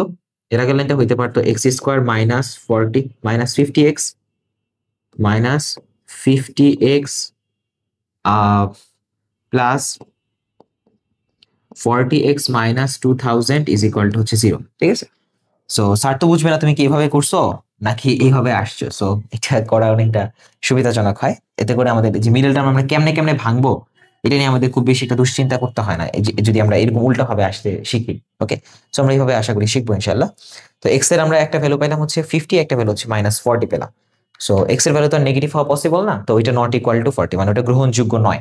আমরা এটা এখানে লিখে দিব গ্রহণযোগ্য নয়। ঠিক আছে, তাহলে গ্রহণযোগ্য ভ্যালুটা কত? x ইকুয়াল টু 50, এটা গ্রহণযোগ্য ভ্যালু। আচ্ছা তাহলে x এর ভ্যালু যদি তোমার 50 হয়, তাহলে এটার ইয়াটা হচ্ছে কত? 50 মিটার হচ্ছে তার দৈর্ঘ্য, এবং প্রস্থটা হচ্ছে কি, যে প্রস্থটা কত হবে? যে y is equal two x - 10। তাহলে এখানে যদি 50 বসায় দাও তাহলে প্রস্থটা কত হবে? 40 মিটার। ঠিক আছে, তাহলে দেখো দৈর্ঘ্য হচ্ছে 50 মিটার, প্রস্থ হচ্ছে 40 মিটার। সো আয়তক্ষেত্রটির দৈর্ঘ্য এবং প্রস্থ তুমি খুব সহজে নির্ণয় করে ফেললা, 50 এবং 40। ঠিক আছে, তো আমরা একটু উত্তরের সাথে মিলিয়ে নিচ্ছি যে আমাদের অঙ্কটা হয়েছে কিনা। হ্যাঁ, দৈর্ঘ্য 50 মিটার এবং প্রস্থটা হচ্ছে 40 মিটার। সো আশা করি তোমরা এই জিনিসটা সলভ করতে পারবা। সো চলো আমরা নেক্সট অঙ্কে চলে যাই। সো নেক্সট যে অঙ্কটা আছে সেই অঙ্কটাতে বলা হয়েছে বর্গাকার একটি মাঠ। আচ্ছা ওকে, আমরা একটা বর্গ কল্পনা করে ফেলি। সবার আগে তোমাদের যে কাজটা করতে হবে সেটা হচ্ছে ফিগার আঁকতে হবে। তুমি যত বেশি ইমাজিন করতে পারবা ফিগার রিলেটেড, তত বেশি তুমি আগে থাকবা। আচ্ছা ভিতরে চারদিকে 4 মিটার চওড়া একটা রাস্তা আছে। তাহলে ভিতরের দিকে রাস্তা আছে, চারদিকে আছে এবং 4 মিটার করে চওড়া আছে। আচ্ছা দিলাম রাস্তা, এই যে এটা হচ্ছে রাস্তা। ঠিক আছে, এই যে এই অংশটা হচ্ছে রাস্তা। ওকে, ভিতরের দিকে যেহেতু বলছে তার মানে ভিতরের দিকে। ওকে, আচ্ছা তো এখন বলছে কি 4 মিটার চওড়া, তার মানে এখান থেকে এটা কত হবে? 4 মিটার। 4 মিটার, ঠিক আছে, 4 মিটার। আমি বাংলায় লিখি 4 মিটার। ওকে, আচ্ছা এরপরে বলছে যে তবে আচ্ছা যদি রাস্তার ক্ষেত্রফল 1 হেক্টর হয় তবে রাস্তা বাদে মাঠের দৈর্ঘ্য কত হবে? ওকে, মাঠের ক্ষেত্রফল বের করতে পারবো, সমস্যা নেই। আচ্ছা তাহলে যে বর্গক্ষেত্রটা প্রথমে দেওয়া ছিল সেই বর্গক্ষেত্রের দৈর্ঘ্যটা আমি ধরলাম হচ্ছে এক্স। ওকে, আচ্ছা এখন রাস্তা বাদে আমরা ধরলাম হচ্ছে রাস্তা সহ, রাস্তা সহ সরি মুছে না কেন, হ্যাঁ রাস্তা সহ, রাস্তা সহ তোমার হচ্ছে বর্গের ক্ষেত্রে ক্ষেত্রফল বা মাঠের ক্ষেত্রফল, মাঠের দৈর্ঘ্য আমরা যেটা ধরে নিছি হচ্ছে তোমার এক্স মিটার। ওকে, তাহলে রাস্তা বাদে কত হবে এটা বের করবো। রাস্তা বাদে মাঠের দৈর্ঘ্য কত হবে সেটা আমরা বের করবো। দেখো এই পুরোটা হচ্ছে এক্স, তাই না? এখান থেকে এই পর্যন্ত হচ্ছে এক্স, এতটুকু হচ্ছে তোমার এই 4 মিটার হচ্ছে রাস্তা। এখানে 4 মিটার রাস্তা, এখানে 4 মিটার রাস্তা। তাহলে রাস্তা বাদে এখান থেকে এই পর্যন্ত কতটুকু হবে? অত x - 8, কারণ এখানে 4 মিটার হারাইছে, এখানে 4 মিটার হারাইছে রাস্তার জন্য। তাহলে দৈর্ঘ্যটা অবশিষ্ট থাকতেছে কত? x - 8। তাহলে রাস্তা বাদে মাঠের দৈর্ঘ্যটা হবে হচ্ছে তোমার x - 8, ঠিক আছে, মিটার। আচ্ছা তাহলে এখন বলছে যে যদি রাস্তার ক্ষেত্রফল 1 হেক্টর হয়। আচ্ছা 1 হেক্টর মানে কি? 1 হেক্টর, হেক্টর মানে হচ্ছে 10,000 বর্গ মিটার। ঠিক আছে, এটা এখন কই থেকে আসছে, কেমনে আসছে এটা দেখাচ্ছি একটু। আচ্ছা আমরা তো জানি যে যে 1 কিলোমিটার মানে হচ্ছে 10 হেক্টোমিটার, আবার 1 হেক্টোমিটার মানে হচ্ছে 10 ডেকামিটার। আবার 1 ডেকামিটার মানে হচ্ছে 10 মিটার, এটা তোমরা নিশ্চয়ই জানো তাই না? সো আমরা জানি যে 1 হেক্টোমিটার, হেক্টোমিটার যদি না জেনে থাকো তাহলে তোমার বিগত ক্লাসগুলোতে খুব বেশি মনোযোগ ছিল না মনে হয় ম্যাথ ক্লাসে। এটা 5-6 এ ছিল, হেক্টোমিটারের সাথে ডেকামিটার আমরা মনে রাখতাম, কিলাইয়া হ্যাকাইয়া ডাকাত মারিলে দেশের শান্তি মিলিবে, এভাবে আমরা শিখতাম। ওকে, আচ্ছা, তো 1 হেক্টোমিটার সমান সমান হচ্ছে তোমার 100 মিটার, ঠিক আছে? আর 1 হেক্টর মানে হচ্ছে 1 বর্গ হেক্টোমিটার, ঠিক আছে? আচ্ছা, তাহলে এদিকে দেখো 1 হেক্টর, 1 হেক্টোমিটার, এদিকে 1 হেক্টোমিটার। তাহলে আমি যদি মিটারে নেই, এদিকে 1 হেক্টোমিটার, হেক্টোমিটার, আর নিচেও যদি তোমার 1 হেক্টোমিটার থাকে, তাহলে এটা যদি বর্গ নেই তাহলে হচ্ছে 100 মিটার, আর এটাকেও লেখা যায় 100 মিটার, ঠিক আছে? 100 মিটার, আমি এমটা না লিখে মিটার লিখি। তাহলে দেখো 1 হেক্টর বা 1 হেক্টোমিটার, 1 হেক্টোমিটার মানে হচ্ছে 100 মিটার, তাহলে দৈর্ঘ্য 100 মিটার, প্রস্থ 100 মিটার, তাহলে ক্ষেত্রফলটা কত হবে? ক্ষেত্রফলটা হবে হচ্ছে তোমার 10,000 বর্গ মিটার। ওকে, তো আমরা এটা জেনে রাখবো যে 1 হেক্টর মানে হচ্ছে 10,000 বর্গ মিটার। ওকে, সো রাস্তার দৈর্ঘ্যটা ওইটা বলা দেওয়া আছে। ওকে, আচ্ছা, তাহলে এখন রাস্তা বাদে, রাস্তা সহ, রাস্তা সহ বর্গক্ষেত্রটার ক্ষেত্রফল, বর্গের ক্ষেত্রফল, আচ্ছা, বর্গ বর্গ এখানে বর্গ হিসেবে কাজ করতেছে কে? মাঠ, ঠিক আছে? আচ্ছা, আমরা বর্গের ক্ষেত্রফল না দিয়ে মাঠের ক্ষেত্রফল দিই, তোমাদের বুঝতে সুবিধা হবে। রাস্তা সহ মাঠের ক্ষেত্রফল কত হবে বলতো? এক্স স্কোয়ার, কারণ বাহুর দৈর্ঘ্য কত ছিল? এক্স, এক্স স্কোয়ার বর্গ মিটার। আচ্ছা, আর রাস্তা বাদে কত হবে তাহলে? রাস্তা বাদে, রাস্তা বাদে মাঠের ক্ষেত্রফল কত হবে? X minus 8 whole square. কেন? বাহুর দৈর্ঘ্য ছিল এক্স মাইনাস 8, তাকে হোল স্কোয়ার করে দিলাম, বর্গ মিটার। আচ্ছা, তাহলে রাস্তার ক্ষেত্রফল কত? রাস্তার ক্ষেত্রফল যদি বের করতে চাই, তাহলে রাস্তার সহ যা ক্ষেত্রফল ছিল মাইনাস রাস্তা বাদে যা ক্ষেত্রফল ছিল ইজ ইকুয়াল টু রাস্তার দৈর্ঘ্য। মানে প্রথমে এক্স স্কোয়ার মানে কি? পুরা জিনিসটার ক্ষেত্রফল বের করলাম, এটা থেকে বিয়োগ করে দিলাম কি? এক্স মাইনাস 8 হোল স্কোয়ার, তার মানে এই মাঝখানে জিনিসটার ক্ষেত্রফল, এই যে হলুদ দাগ যেগুলো দিলাম, এটা বিয়োগ করে দিলাম, তাহলে কি আমরা অবশ্যই রাস্তাটার ক্ষেত্রফল পেয়ে গেলাম, ঠিক আছে? আচ্ছা, তাহলে এখন রাস্তার ক্ষেত্রফল বলে দিচ্ছে কত? 1 হেক্টর বা 10,000 বর্গমিটার। তাহলে রাস্তার ক্ষেত্রফল আমি এটার পরিবর্তে আমি বসাবো 10,000, 10,000 বসালাম, তাহলে কি হয়? এক্স স্কোয়ার মাইনাস এ মাইনাস বি হোল স্কোয়ারের সূত্রে বসে, তাহলে কি লেখা যায়? Minus x square plus 16x minus 64, এটা আসে। ওকে, আচ্ছা, ঠিক আছে, তো আমরা একটু উপরের দিকটা মুছে ফেলি। মাঝে মাঝে স্মার্ট বোর্ড অনেক আনস্মার্ট কাজ করে, এই জিনিসটা আসলে একটু বিরক্ত লাগে। আচ্ছা, তো এখন দেখো এই যে এক্স স্কোয়ারের সাথে এক্স স্কোয়ার কাটা চলে যায়, থাকে হচ্ছে 16x, 16x minus 64 is equal to হচ্ছে 10,000, ঠিক আছে? আচ্ছা, তো এখান থেকে আমি যদি 16x কে আলাদা করতে চাই, তাহলে 10,000 প্লাস 64 এটা থাকে, তাহলে সূত্র এক্স ইজ ইকুয়াল টু যেটা থাকে, আমি একটু দেখি, এক্স ইকুয়াল টু আসে হচ্ছে 629 আসে, 629। তাহলে এখানে 10,064 আসে, তো তাহলে উপরে থাকে 10,000, 64 ডিভাইডেড বাই হচ্ছে 16, এটা আসে 629, ঠিক আছে? এত মিটার। ওকে, তাহলে আমরা এক্স এর ভ্যালুটা পেয়ে গেছি, তাই না? এক্স এর ভ্যালুটা আমরা পেয়ে গেছি। আচ্ছা, এখন জানতে চাইছে কি? রাস্তা বাদে মাঠের ক্ষেত্রফল নির্ণয় করতে বলছে। তাহলে আমরা পাইছি কি? এক্স এর ক্ষেত্রফল, এক্স, এক্স মানে 629 পাইছি। ওকে, তাহলে রাস্তা বাদে মাঠের দৈর্ঘ্য কত ছিল? X minus 8। তাহলে রাস্তা বাদে, রাস্তা বাদে মাঠ, মাঠের ক্ষেত্রফল ছিল হচ্ছে, দৈর্ঘ্য ছিল হচ্ছে এক্স মাইনাস 8, মাঠের ক্ষেত্রফল তাহলে হবে, ক্ষেত্রফল is equal to X minus 8 whole square হবে। তাহলে এক্স এর ভ্যালুটা আমরা বসাই দিই, 629 মাইনাস 8 তার স্কোয়ার। তো হচ্ছে আমি যদি করি 629 মাইনাস 8 তার স্কোয়ার করলে হচ্ছে 38,500, সরি 3,85,641, এরকম কিছু হয়। হ্যাঁ, 3,85,641, তাহলে 3,85,641 বর্গ মিটার। ওকে, আচ্ছা, এখন এটা যে আমি হেক্টরে নিতে চাই, তাহলে 10,000 বর্গ মিটারে 1 হেক্টর, তাহলে আমি যদি এটাকে 10,000 দিয়ে ভাগ করে দিই, তাহলে 10,000 দিয়ে ভাগ করে দিলে থাকে হচ্ছে 38.56, তাহলে 38.56 বর্গ, সরি বর্গ লেখা লাগবে না, হেক্টর মানেই বর্গ হেক্টোমিটার, ঠিক আছে? তাহলে হেক্টর, তাহলে আমি এটা চাইলে হেক্টরের মাধ্যমে প্রকাশ করতে পারি, ঠিক আছে? কিভাবে এটা করলাম? 3,85,641 এটাকে যদি আমি 10,000 দিয়ে ভাগ করে দিই তাহলে এটা হেক্টরে চলে যাচ্ছে, কারণ আমরা জানি যে 1 হেক্টর ইজ ইকুয়াল টু 10,000 বর্গমিটার। সো আশা করি তোমরা এই জিনিসটা বুঝতে পেরেছো। আচ্ছা, এরপরে আমরা নেক্সট অঙ্কে চলে যাব। নেক্সট অঙ্ক দেখি। আচ্ছা, নেক্সট অঙ্কে বলা হয়েছে যে একটা সামান্তরিকের ক্ষেত্রফল 120 বর্গ সেন্টিমিটার, একটা কর্ণ দেওয়া আছে, বিপরীত কর্ণের কোন বিন্দু থেকে উক্ত কর্ণের উপর অঙ্কিত লম্বের দৈর্ঘ্য নির্ণয় করতে বলা হচ্ছে। ওকে, পারবো এটা আশা করি। আচ্ছা, তাহলে সামান্তরিক বলছে, সামান্তরিক একটা আঁকার চেষ্টা করি। এই যে এটা হচ্ছে তোমার সামান্তরিক। আচ্ছা, এটা হচ্ছে সামান্তরিক। ওকে, আচ্ছা, বলছে ক্ষেত্রফলটা হচ্ছে 120 বর্গমিটার। তাহলে দেওয়া আছে দেওয়া আছে দেওয়া আছে কি দেওয়া আছে বলতো? সামান্তরিকটার ক্ষেত্রফল ইজ ইকুয়াল টু 120 বর্গ সেন্টিমিটার।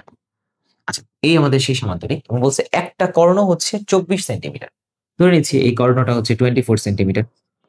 24 সেন্টিমিটার। ওকে, আচ্ছা, এরপরে বলছে কর্ণটির বিপরীত কৌণিক বিন্দু। তাহলে এই কর্ণটার বিপরীত কৌণিক বিন্দু হচ্ছে এইটা অথবা এইটা, আমি এইটা ধরলাম, ঠিক আছে। বিপরীত কৌণিক বিন্দু থেকে উক্ত কর্ণের উপর অঙ্কিত লম্ব। তাহলে এই কর্ণের উপর অঙ্কিত লম্ব, এটাকে আমরা ধরলাম হচ্ছে এইচ। এই এইচ এর মানটা নির্ণয় করতে বলা হয়েছে।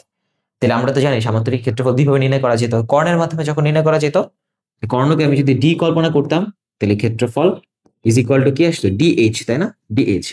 আচ্ছা, ডিএইচ ইজ ইকুয়াল টু কত হবে? 120 বর্গ সেন্টিমিটার। তাহলে সুতরাং এইচ এর ভ্যালুটা কত হবে? 120 ডিভাইডেড বাই ডি। ডি এর মান হচ্ছে 24, ঠিক আছে। তাহলে আমরা যদি এটা হিসাব নিকাশ করি তাহলে এটা আসে হচ্ছে 120 ডিভাইডেড বাই 24, তাহলে 96, সরি মাইনাস করে ফেলছে, 120 ডিভাইডেড বাই 24, 5 আসে। হ্যাঁ, 5, তাহলে 5 মিটার। তাহলে এটা হচ্ছে আমাদের এই অঙ্কটার সলিউশন। তো আমরা একটু মিলিয়ে নিচ্ছি যে আমাদের অঙ্ক হয়েছে। সরি, মিটার হবে না, এটা সেন্টিমিটারে ছিল, সেন্টিমিটার, ঠিক আছে। তাহলে সেন্টিমিটার। ওকে, সো আমরা কিন্তু খুব সহজে এটা করে ফেললাম। এরপরে আমরা নেক্সট অঙ্কে চলে যাব। নেক্সট অঙ্কে বলা আছে, খুব সুন্দর একটা অঙ্ক।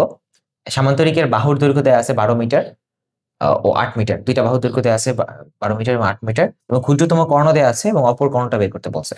আচ্ছা, তো আমরা একটা সামান্তরিক কল্পনা করি। এটা আমাদের সেই সামান্তরিক। একটু সুন্দর করে সোজা করে রাখি।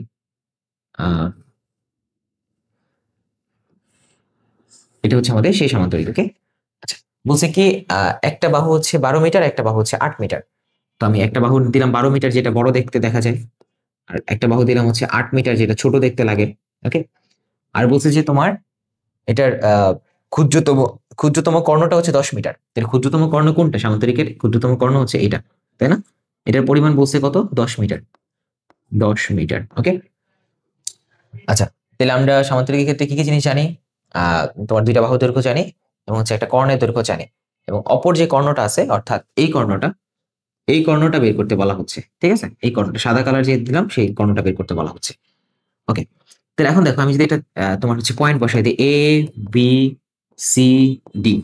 আচ্ছা, আমি যদি একটা ত্রিভুজ কল্পনা করি, ত্রিভুজ A C D, A C D এর ক্ষেত্রফল বের করতে চাই, আমরা কিন্তু খুব সহজে ক্ষেত্রফল বের করতে পারবো। এ সি ডি এর ক্ষেত্রফল কিভাবে বের করবো? তোমার হচ্ছে এসিডি এর 3টা বাহুর দৈর্ঘ্য দেওয়া আছে, তাই না? আমরা তো 3 বাহুর দৈর্ঘ্য থাকলে ক্ষেত্রফল খুব সহজে বের করতে শিখছিলাম 16.1 এ। তোমার root over S into S minus A, S minus B, S minus C, এটা আমাদের ছিল, তাই না? এস দ্বারা কি বোঝাতো? অর্ধ পরিসীমা বোঝাতো। তাহলে এটার পরিসীমা কত? এটা পরিসীমা হচ্ছে 30 মিটার। তাহলে অর্ধ পরিসীমা কত? 15 হবে। তাহলে ইজ ইকুয়াল টু কি দাঁড়াবে? তোমার হচ্ছে 15 ইন্টু 15 মাইনাস 12, 15 মাইনাস 8, আরেকটা হচ্ছে 15 মাইনাস 10। এটা হচ্ছে ধরো এ বাহু, এটা হচ্ছে ধরো বি বাহু, এটা হচ্ছে ধরো সি বাহু, এই ত্রিভুজটার জন্য, এসিডি ত্রিভুজের জন্য, এসিডি ত্রিভুজের জন্য। ওকে, আচ্ছা, তো এটাকে যদি ক্যালকুলেট করি তাহলে 15 into 15 minus 8 into 15 minus 10, 15 minus 10 5 হয়। ওকে, আচ্ছা, তাহলে এটাকে যদি রুট ওভার করি তাহলে আসে 39.68, তাহলে আসে 39.686 বর্গ মিটার। তাহলে আমরা কি করলাম? এসিডি এর ক্ষেত্রফল বের করলাম। আচ্ছা, এসিডি এর ক্ষেত্রফলকে আমরা আরেকভাবে বের করতে পারি না? দেখো, আমরা কিন্তু আরেকভাবে বের করতে পারি এসিডি এর ক্ষেত্রফল। আমরা একটা লম্ব টানবো এখান থেকে, এই একটা লম্ব টানবো। আচ্ছা, লম্ব টানলাম, এই লম্বের নাম দিলাম হচ্ছে এইচ। লম্বের নাম দিলাম এইচ। তাহলে আবার যদি এসিডি এর ক্ষেত্রফল বের করতে চাই, ত্রিভুজ এসিডি, তুমি বলতে পারো একবার তো বের করছি না, আর আমরা এইচ এর মানটা অ্যাকচুয়ালি বের করবো। সো অন্যভাবে এটাকে কল্পনা করে এইচ এর মান বের করবো। এর ক্ষেত্রফল ইজ ইকুয়াল টু, আমরা লিখতে পারি না হাফ ইন্টু ভূমি ইন্টু উচ্চতা। এখানে ভূমি হিসেবে কাজ করতেছে কোনটা 12, আর উচ্চতা হিসেবে কাজ করবে হচ্ছে এইচ। ঠিক আছে, তাহলে লিখবো হাফ ইন্টু 12 ইন্টু এইচ। ঠিক আছে, আচ্ছা। তো আমরা ত্রিভুজের এই ত্রিভুজটার এসিডি ত্রিভুজটার ক্ষেত্রফল কিন্তু কত পাইছিলাম? 39.686। ওকে, সো এখানে আমরা ক্ষেত্রফলের পরিবর্তে এটা বসাই দিতে পারি। ঠিক আছে, তাহলে ক্ষেত্রফলের পার্টটা লেফট হ্যান্ড সাইডে আমরা বসাই দিতে পারি 39.686, কারণ আমি একই ত্রিভুজটার ক্ষেত্রফল একটু অন্যভাবে চিন্তা করতেছি। আমি যতভাবে চিন্তা করি না কেন, ক্ষেত্রফলটা সবসময় সেমই আসে। ওকে, আচ্ছা। তো এখান থেকে আমরা লিখতে পারি হাফ ইন্টু 12 ইন্টু এইচ। এই হাফ এবং 12 কাটা যে থাকে হচ্ছে 6 থাকে উপরে। আচ্ছা, তো এখন আমরা যদি একটু দেখার চেষ্টা করি এইচ এর ভ্যালুটা কত আসবে, তাহলে এইচ ইজ ইকুয়াল টু হচ্ছে 39.686 ডিভাইডেড বাই 6। সো এখান থেকে যে ভ্যালুটা আসে এইচ এর, সে ভ্যালুটা হবে ডিভাইডেড বাই 6। আচ্ছা, 6.614। ঠিক আছে, সো এত মিটার হচ্ছে আমাদের ক্ষেত্রফল আসে, মানে দৈর্ঘ্যটা আসে, উচ্চতা এইচ এর মানটা আসে। ওকে, সো আমি একটু মিলিয়ে নেওয়ার চেষ্টা করি আমাদের অঙ্কটা কি কাছাকাছি যাচ্ছে কিনা। হ্যাঁ, 6.61। ওকে, আমাদের অঙ্ক হয়েছে। আচ্ছা, এখন একটা জিনিস কল্পনা করো, আমাদের তো সাদা সাদা দাগটা প্রয়োজন আমাদের, তাই না? তো এখন সাদা দাগটা যদি পেতে চাই, তাহলে আমাদের এইখানে একটা লম্ব টানতে হবে, এবং লম্ব টেনে তোমার হচ্ছে একটা সমকোণী ত্রিভুজ বানাইতে হবে, তাই না? সমকোণী ত্রিভুজ হইলে এই বাহুটার দৈর্ঘ্যের স্কোয়ার প্লাস এই বাহুটার দৈর্ঘ্য স্কোয়ার ইজ ইকুয়াল টু এই যে বিডি দৈর্ঘ্যের স্কোয়ার। এই জিনিসটা করা যাবে পিথাগোরাসের সূত্র অনুযায়ী। তাহলে দেখো, আমাদের কিন্তু এই 12 মিটার জানা আছে, তাই না? এই 12 মিটার জানা আছে। এটা যদি 8 মিটার হয়, এইটাও কিন্তু 8 মিটার, তাই না? তোমার সামান্তরিকের ক্ষেত্রে বিপরীত বাহুগুলো সমান হয়। আর এখানে এইচ এর মান পাইছি 6.61, তাহলে এইটা হচ্ছে তোমার 6.61। তাহলে আমাদের শুধুমাত্র আননোন আছে কতটুকু অংশ, দেখো তো, এতটুকু অংশ আমাদের আননোন আছে না, অজানা আছে না? যদি অতটুকু অংশ পেয়ে যাই, তারপরে কিন্তু খুব সহজেই কিন্তু আমরা পুরো বিডি বা অপর কর্ণটা বের করতে ফেলতে পারি। ঠিক আছে, তাহলে আমাদের আননোন আছে কোনটা? যে এই অংশটা আননোন আছে, যেটা এক প্রান্ত হচ্ছে সি, এক প্রান্ত দিলাম হচ্ছে তোমার ই। তাহলে আমরা সিই যদি বের করতে চাই, যে সমকোণী ত্রিভুজ, আচ্ছা সমকোণী আচ্ছা সরি সমকোণী ত্রিভুজ তোমার হচ্ছে বিসিই। দেখো এখানে একটা সমকোণী ত্রিভুজ ফর্ম করতেছে নিশ্চয়ই, তাই না? এই যে এটা সমকোণী ত্রিভুজ একটা, এটা হচ্ছে সমকোণী ত্রিভুজ বিসিই। ঠিক আছে, আচ্ছা, এই যে এটা হচ্ছে তোমার সমকোণী ত্রিভুজ। তাহলে ওই সমকোণী ত্রিভুজটার জন্য বিসিই এর জন্য লেখা যায়, এর জন্য কি লেখা যায় বলতো? অতিভুজ স্কোয়ার। তার মানে হচ্ছে তোমার BC square is equal to CE square plus BE square. ঠিক আছে, আচ্ছা, তাহলে বিসি স্কোয়ারের ভ্যালু, বিসির ভ্যালু কত? 8। তার মানে 8 square is equal to CE square plus বিইর ভ্যালু হচ্ছে 6.61 তার স্কোয়ার। তাহলে এখান থেকে আমরা সিইর ভ্যালুটা বের করতে পারি, ইজ ইকুয়াল টু হচ্ছে রুট ওভার 8 স্কোয়ার মাইনাস 6.61 তার স্কোয়ার। ওকে, সো আমরা যদি একটু ক্যালকুলেট করার চেষ্টা করি, আমার ক্যালকুলেটর তো ডেড হয়ে গেছে, মাঝে মাঝে ক্যালকুলেটর যা করে না। আচ্ছা হ্যাঁ, আবার ঠিক হয়ে গেছে। ওকে, হঠাৎ করে মরে যায়, আবার হঠাৎ করে জীবিত হয়ে ওঠে। তাহলে 8 স্কোয়ার মাইনাস 6.61 তার স্কোয়ার, আর রুট ওভার যদি করে দিই তাহলে থাকে 4.5। তাহলে সিই ইজ ইকুয়াল টু হচ্ছে তোমার 4.5 মিটার। তাহলে আমরা কিন্তু এই সিই এর ভ্যালুটা কিন্তু এখান থেকে পেয়ে গেলাম। আমি একটু আরেকবার ক্রস চেক করে নিচ্ছি যে আমাদের অঙ্কটা হচ্ছে কিনা। আচ্ছা, সি এর ভ্যালুটা হচ্ছে আমাদের 4.5 মিটার আসছে। ওকে, আচ্ছা, এখানে দশমিক আছে তো সেজন্য তোমাদের প্রায় কথাটা লেখা আছে বামে। ওকে, তোমরা লিখে নিও, সমস্যা নেই। আচ্ছা, এখন আমি যদি একটা সমকোণী ত্রিভুজ কল্পনা করি, সমকোণী ত্রিভুজ যদি আমি এখন দেখি হচ্ছে ত্রিভুজ বি ডি ই এর জন্য, তাই না? এই ত্রিভুজটার জন্য এই বি ডি ই, এই বড় ত্রিভুজটার জন্য, এটা একটা সমকোণী ত্রিভুজ না? এখানে তোমার হচ্ছে কর্ণটা হচ্ছে এই যে কর্ণ বিডি, সামুদ্রিক যে কর্ণ বিডি, তাহলে BD square is equal to তোমার হচ্ছে DE square plus BE square, তাই না? এই যে অতিভুজ স্কোয়ার ইজ ইকুয়াল টু এই যে লম্বের স্কোয়ার ডিই প্লাস, এটা ভূমির স্কোয়ার প্লাস এটা হচ্ছে লম্বের স্কোয়ার, তাই না? দেখো ডিই মানে কত? ডিই মানে হচ্ছে ডিসি প্লাস সিই। ঠিক আছে, তার মানে ডিসি প্লাস সিই তার স্কোয়ার প্লাস বিই স্কোয়ার। ঠিক আছে, তাহলে এখন ডিসির ভ্যালু কত? ডিসির ভ্যালুটা হচ্ছে তোমার আমরা ডিসির ভ্যালুটা জানি 12 মিটার। এই যে ডিসির ভ্যালুটা 12 মিটার জানি, আর সিইর ভ্যালুটা 4.5 মিটার। তাহলে 12 প্লাস 4.5 তার হোল স্কয়ার প্লাস বি এর ভ্যালু হচ্ছে 6.61 ওকে। তো আমরা একটু ক্যালকুলেট করার চেষ্টা করি। তোমার হচ্ছে 12 প্লাস ওকে তার স্কোয়ার প্লাস 6.61 স্কোয়ার। আচ্ছা, তাহলে এটার ভ্যালু আসে 316.15। তাহলে এখান থেকে আসে হচ্ছে তোমার BE square is equal to 316.15। তাহলে এখন সুতরাং BE is equal to root over answer হবে রুট ওভার তাহলে 17.78। ঠিক আছে, আমরা কিন্তু খুব সহজেই বের করে ফেললাম বিই এর ভ্যালুটা ওকে। আচ্ছা, এখানে আমাদের সরি বিডির ভ্যালু বিডি, এটা বিডি হবে। এটা এই পাশে বিডি ছিল না, বিডি। তাহলে হচ্ছে তোমার বিডি বা ডিবি একই কথা। বিডি ইজ ইকুয়াল টু 316.15 ছিল, সুতরাং বিডি ইজ ইকুয়াল টু 17.78। তাহলে বিডি কোনটা? এটা হচ্ছে তোমার অপর কর্ণটা। সো এইভাবে হচ্ছে খুব সহজে কিন্তু আমরা অঙ্কটা বের করে ফেলতে পারি। আচ্ছা, আমরা যে প্রসিডিউরটা ফলো করছি সেটা হচ্ছে প্রথমে এসিডি এই ত্রিভুজের ক্ষেত্রফল বের করছি। আমরা তিনটা বাহু জানতাম, একটা বাহু ছিল 12, একটা বাহু ছিল 8, একটা বাহু ছিল 10। এই ক্ষেত্রফলটাকে আমরা হচ্ছে আরেকভাবে কল্পনা করছি, সেটা হচ্ছে হাফ ইন্টু ভূমি ইন্টু উচ্চতা। তাহলে ভূমি হিসাবে কাজ করছে এখান থেকে এই পর্যন্ত, আর উচ্চতা হিসাবে কাজ করছে এটা। তাহলে এখান থেকে আমরা হচ্ছে উচ্চতার মানটা বের করছি। সমান পরিমাণ উচ্চতা তো এখানেও আছে, তাহলে এটা হচ্ছে তোমার সেই 6.61 হবে, যেটা এইচ এর মানটা বের করার পরে আমরা পেয়েছিলাম। তারপরে দেখো আমরা একটা সমকোণী ত্রিভুজ কল্পনা করছি, এই যে এটাকে একটা সমকোণী ত্রিভুজ কল্পনা করছিলাম, অন্য একটা কালার নেই। আচ্ছা, এটাকে হচ্ছে আমরা একটা সমকোণী ত্রিভুজ কল্পনা করছিলাম। ত্রিভুজ কল্পনা করে এই সি এর মানটা বের করছি, এবং সি এর মানটা বের করার পরে সি এর সাথে হচ্ছে বি সি যোগ করছি, যোগ করে পুরো জিনিসটা পেয়ে গেছি। এই জিনিসটা পাইছি হচ্ছে তোমার যে 12 প্লাস 4.5, এটার স্কোয়ার করছি, আবার হচ্ছে এটার স্কোয়ার করছি। তাহলে এটা হচ্ছে তোমার ভূমি ছিল, এটা হচ্ছে লম্ব ছিল।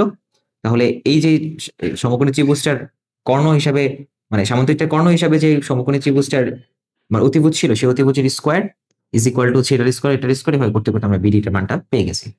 সো তোমরা না বুঝলে আরেকবার একটু রিপিট করতে পারো, পিছন থেকে আগে সামনের দিকে আসতে পারো। খুব সিম্পল প্রসিডিউর, এরকম সেম একটা অঙ্ক তোমার অনুশীলনের মধ্যেও আছে। সো আশা করছি তোমরা এটা শেষ করতে পেরেছো। এরপরে আমরা পরের অঙ্কটা চলে যাই। একটা রম্বসের একটা কর্ণ দেওয়া আছে 10 মিটার এবং ক্ষেত্রফল দেওয়া আছে আরেকটা কর্ণ বের করতে হবে। খুব সিম্পল। আচ্ছা, তাহলে আমরা একটা রম্বস আঁকার চেষ্টা করি। আচ্ছা, আমি একটা রম্বস আঁকার চেষ্টা করি। এটা ধরো হচ্ছে আমার সেই রম্বস ওকে। চারটা বাহু সমান হবে, তাই না? চারটা বাহু সমান হবে। আর এটা হচ্ছে আমার সেই কর্ণগুলো, দুইটা কর্ণ।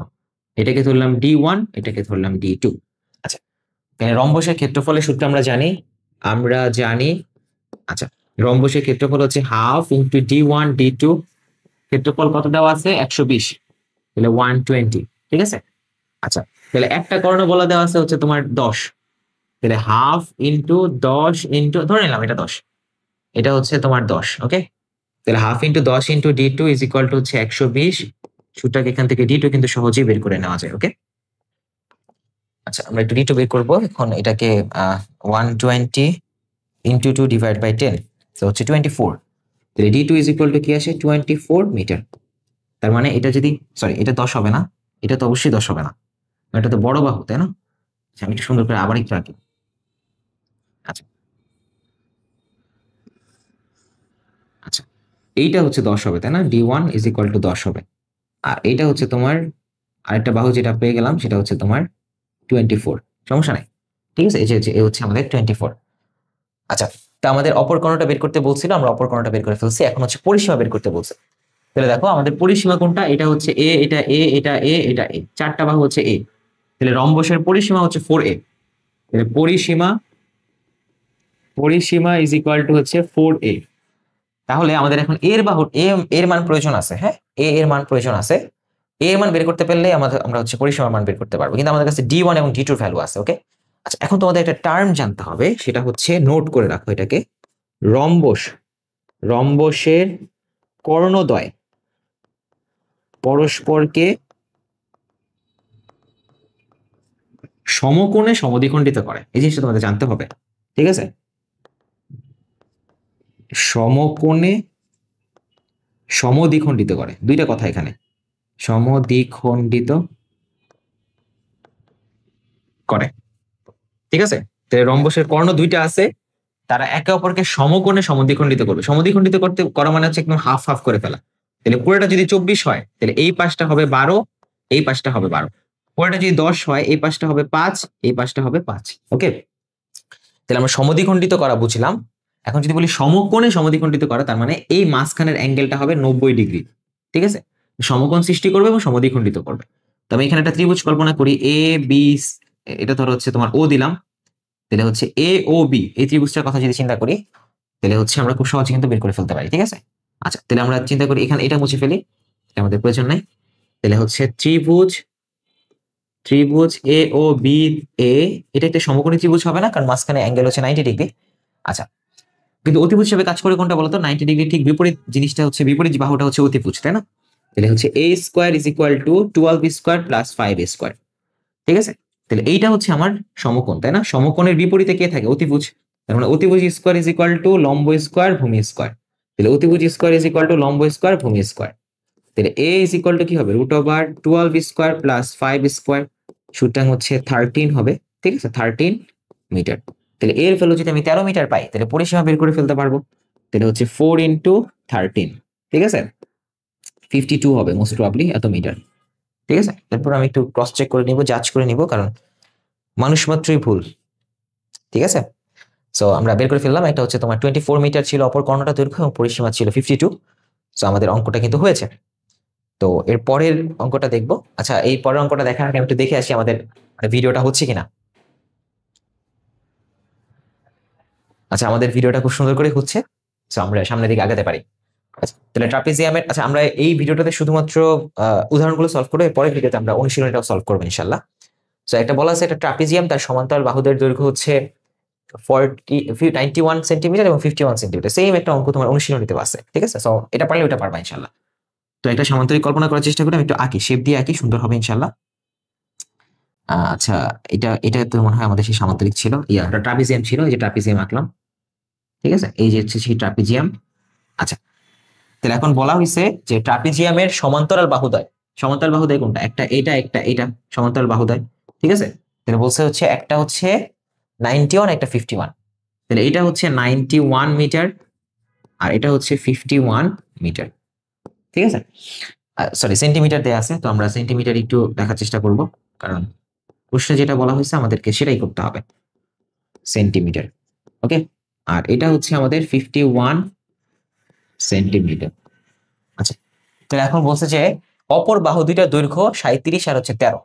তাহলে এটাকে ধরলাম হচ্ছে আমি 37, যদিও মনে হয় না 37, বাট ধরে নিলাম সেন্টিমিটার, আর এটা হচ্ছে 13 সেন্টিমিটার। ওকে, আচ্ছা, ট্রাপিজিয়ামটার ক্ষেত্রফল বের করতে বলা হয়েছে। ওকে, তাহলে আমরা ট্রাপিজিয়ামের ক্ষেত্রফল ইজ ইকুয়াল টু কি জানি? হাফ ইন্টু সমান্তরাল বাহুদ্বয়ের যোগফল ইন্টু উচ্চতা। দেখো আমাদের কিন্তু সবই দেওয়া আছে, সমান্তরাল বাহুদ্বয়ের যোগফল দেওয়া আছে, তাই না? বা সমান্তরাল বাহুদ্বয় দেওয়া আছে, যোগ করতে পারবো আমরা 91 সাথে 51, কিন্তু আমাদের উচ্চতাটা নাই। তাহলে আমাদের প্রয়োজন কি বলতো? এই উচ্চতাটা আমাদের প্রয়োজন, এই এইচ এর ভ্যালুটা আমাদের হচ্ছে প্রয়োজন।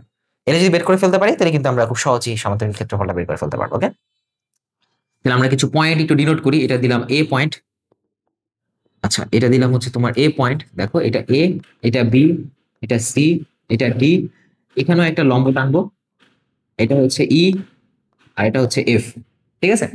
তো আমরা এই তোমার হচ্ছে দাগগুলো দিয়ে ফেললাম। এখন হচ্ছে আমরা ত্রিভুজ তোমার হচ্ছে এ বি এফ এটার কথা, আচ্ছা ওকে, আমরা আরেকটু কাজ করি, সেটা হচ্ছে এ এফ কে আমরা এক্স কল্পনা করে নিই, এটা হচ্ছে এক্স। তাহলে এটা যদি এক্স হয় তাহলে এটা কত হবে বলতো? 91 থেকে, দেখো এই যে এই পার্টটা ডিই, এই পার্টটা হবে 91 মাইনাস এক্স, তাই না? তাহলে 91 ছিল, পুরাটা পুরাটা ছিল 91। তাহলে এটা যদি 51 হয়, এটাও 51 সেন্টিমিটার। 51 কতটুকু হবে? এখান থেকে এই পর্যন্ত 51, তাই না? তাহলে 91 মাইনাস এক্স মাইনাস 51, এটা হবে কোনটা? এই যে এটা, মানে হচ্ছে ডিই। তাহলে ডিই ইজ ইকুয়াল টু এত হবে। তাহলে আমি যদি একটু সুন্দর করে লিখি, তাহলে 91 থেকে 51 বাদ দিলে 40 থাকে, তাহলে 40 মাইনাস এক্স। আশা করি বুঝাতে পারছি। এটা 91, তার মানে এটাও 91, সরি এটা 51, তার মানে হচ্ছে এটাও 51। এই পুরাটা ছিল 91, তো এটাকে যদি এক্স ধরি, তাহলে এইটুকু যদি বের করতে চাই, তাহলে পুরাটা থেকে এই 51 বাদ যাবে, এই এক্সও বাদ যাবে। দেখো এই 51 বাদ গেছে, এই এক্সও বাদ গেছে পুরাটা থেকে, ডি এর মানটা বের করার জন্য, এতটুকু মান বের করার জন্য। ডি ইজ ইকুয়াল টু কি দাঁড়াচ্ছে? 40 মাইনাস এক্স। তাহলে এইটা যেহেতু এইচ, এটাও কিন্তু এইচ হবে। ওকে, আচ্ছা তাহলে এখন আমরা সমকোণী ত্রিভুজ ত্রিভুজ এ বি এফ এর কথা চিন্তা করব। এ বি এফ এর ক্ষেত্রে A B is equal to হচ্ছে A F square, A B square is equal to হচ্ছে A F square plus B F square. তাহলে এ বির মানে কত, এ বি এর ভ্যালু কত 37। ঠিক আছে, দেখো এই যে এ বির ভ্যালুটা হচ্ছে 37। আচ্ছা A B F, A B F কোনটা, এইটা এ বি এফ, এই ত্রিভুজটার কথা চিন্তা করতেছি। ঠিক আছে, is equal to A F মানে কত এক্স স্কোয়ার, তাহলে x square plus H square. ঠিক আছে, সো আমরা এখান থেকে যদি এইচ স্কোয়ার ভ্যালুটা বের করতে চাই তাহলে H square is equal to কি দাঁড়ায়, H square is equal to তোমার হচ্ছে 37 স্কোয়ার মাইনাস এক্স স্কোয়ার। আচ্ছা এখান থেকে আমরা একটা ইকুয়েশন জেনারেট করলাম। ঠিক আছে, একটা ইকুয়েশন জেনারেট করলাম। আচ্ছা এখন আমরা পরের ত্রিভুজে চলে যাব, ত্রিভুজ সিইডি তে চলে যাব। তাহলে ত্রিভুজ সিইডি তে ডি এ যদি আমরা যাই তাহলে দেখো সিইডি মানে কোনটা, এই ত্রিভুজটা সিইডি। তাহলে এটার ক্ষেত্রে অতিভুজ কত সিডি, তাহলে কি আসবে CD square is equal to লম্ব কত এইচ, তাহলে এইচ স্কোয়ার প্লাস অতিভুজ কত, ভূমি কত এটা ডিই হচ্ছে তোমার হচ্ছে ভূমি, ডিই মানে কি 40 মাইনাস এক্স, তাহলে 40 মাইনাস এক্স তার স্কোয়ার। ঠিক আছে, আচ্ছা তো এখন দেখো এইচ স্কোয়ার আছে এখানে তাই না, এইচ স্কোয়ার, এখানে আমরা কিন্তু এইচ স্কোয়ার পেয়েছিলাম, এটা হচ্ছে আমাদের 2 নম্বর সমীকরণ। কিন্তু আমরা হচ্ছে 1 নম্বরের এইচ স্কোয়ার ভ্যালুটা এখানে বসাই দিতে পারি যদি আমরা মান বের করতে চাই। তাহলে লিখতে পারি আমরা হচ্ছে সিডি, আচ্ছা সিডির ভ্যালু কত দেখো, সিডির ভ্যালু কিন্তু 13 দেওয়া আছে, তাহলে আমি সিডির পরিবর্তে লিখতে পারি 13 square is equal two H এর ভ্যালুটা আমরা এটা বসাই দিই পুরোটা, এটা যদি বসাই দিই তাহলে কত হবে 37 স্কোয়ার মাইনাস এক্স স্কোয়ার। আচ্ছা এটা আমি বসাই দিলাম, এটা হচ্ছে এইচ এর ভ্যালুটা বসাই দিলাম, প্লাস এখানে একটা ভ্যালু আছে না 40 মাইনাস এক্স হোল স্কোয়ার, এটাকে আমরা কি করতে পারি তোমার হচ্ছে এ মাইনাস বি হোল স্কোয়ারের সূত্রে ফেলে দিতে পারি। তাহলে 40 square minus 80 x plus x square. ঠিক আছে, তাহলে হচ্ছে 40 স্কোয়ার মাইনাস 2ab প্লাস পারবা তোমরা এটা এ মাইনাস বি হোল স্কোয়ার সূত্র তোমরা আশা করি পারো। আচ্ছা তাহলে এখানে দেখো আমাদের আননোন আছে হচ্ছে মাত্র দুইটা, সরি একটা, সেটা হচ্ছে এক্স হচ্ছে সেই আননোন। ঠিক আছে, তাহলে এই মাইনাস এক্স এর সাথে এই প্লাস এক্স যদি কাটাকাটি দিয়ে দিই তাহলে কিন্তু আমাদের অঙ্কটা আরো অনেক সহজ হয়ে যায়। ওকে, আচ্ছা তাহলে দেখো আমাদের থাকে হচ্ছে শুধুমাত্র মাইনাস 80 এক্স, তাহলে এটা যদি এই পাশে নিয়ে আসি তাহলে থাকে হচ্ছে 80 এক্স, তাহলে ইজ ইকুয়াল টু থাকে হচ্ছে 37 square plus 40 square minus 13 square. আচ্ছা আমাদের এখানে এক্স এর ভ্যালুটা আসে হচ্ছে তোমার 35। ঠিক আছে, এটা হচ্ছে 35 মিটার।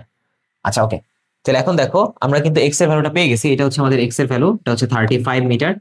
ঠিক আছে, তাহলে আমাদের এখন হচ্ছে তোমার এইচ এর ভ্যালুটা বের করতে হবে। তো এইচ এর ভ্যালুটা আমরা এখান থেকে খুব সহজেই বের করতে পারবো তাই না, তাহলে হচ্ছে এক্স এর ভ্যালুটা হচ্ছে 35, তাহলে H square is equal two 37 square minus 35 square, x এর ভ্যালুটা আমি জাস্ট এখানে বসাই দিলাম।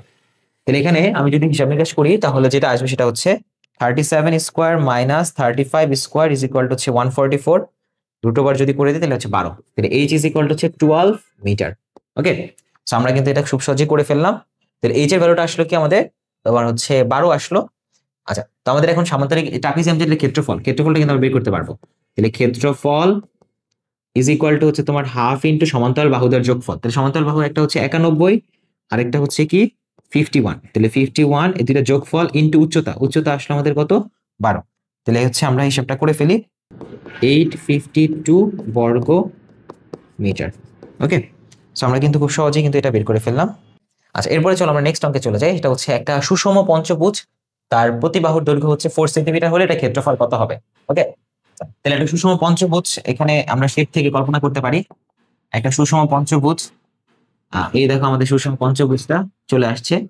আচ্ছা তো এখানে বলা হয়েছে যে প্রত্যেক বাহুর দৈর্ঘ্য হচ্ছে 4 সেন্টিমিটার, তাহলে এটা হচ্ছে 4 সেন্টিমিটার, এটা 4 সেন্টিমিটার, এটা 4, এটা 4, এটা 4, প্রত্যেকটা বাহু হচ্ছে 4 সেন্টিমিটার করে, ক্ষেত্রফল বের করতে বলছে। তো আমরা ক্ষেত্রফলের ফর্মুলাটা জানি পঞ্চভুজের ক্ষেত্রে, ক্ষেত্রফল ইজ ইকুয়াল টু কি ছিল বলতো, NA square divided by 4 cot 180 divided by n, এরকম ছিল। ওকে, তাহলে এখানে পঞ্চভুজ যেহেতু তাহলে কি হবে 5 ইন্টু এর ভ্যালু কত 4 স্কয়ার, ঠিক আছে, ডিভাইড বাই 4 cot তোমার 180 ডিভাইডেড বাই 5, তাহলে এখানে দেখো 4 একটা কেটে যায়, তাহলে এখানে থাকে হচ্ছে 20, আর cot তোমার হচ্ছে 180 থেকে যদি আমরা 5 ভাগ করি 180 ডিভাইডেড বাই 5 36 ডিগ্রি হয়। ঠিক আছে, cot 36 ডিগ্রি আমরা ক্যালকুলেশন করে ফেলতে পারি।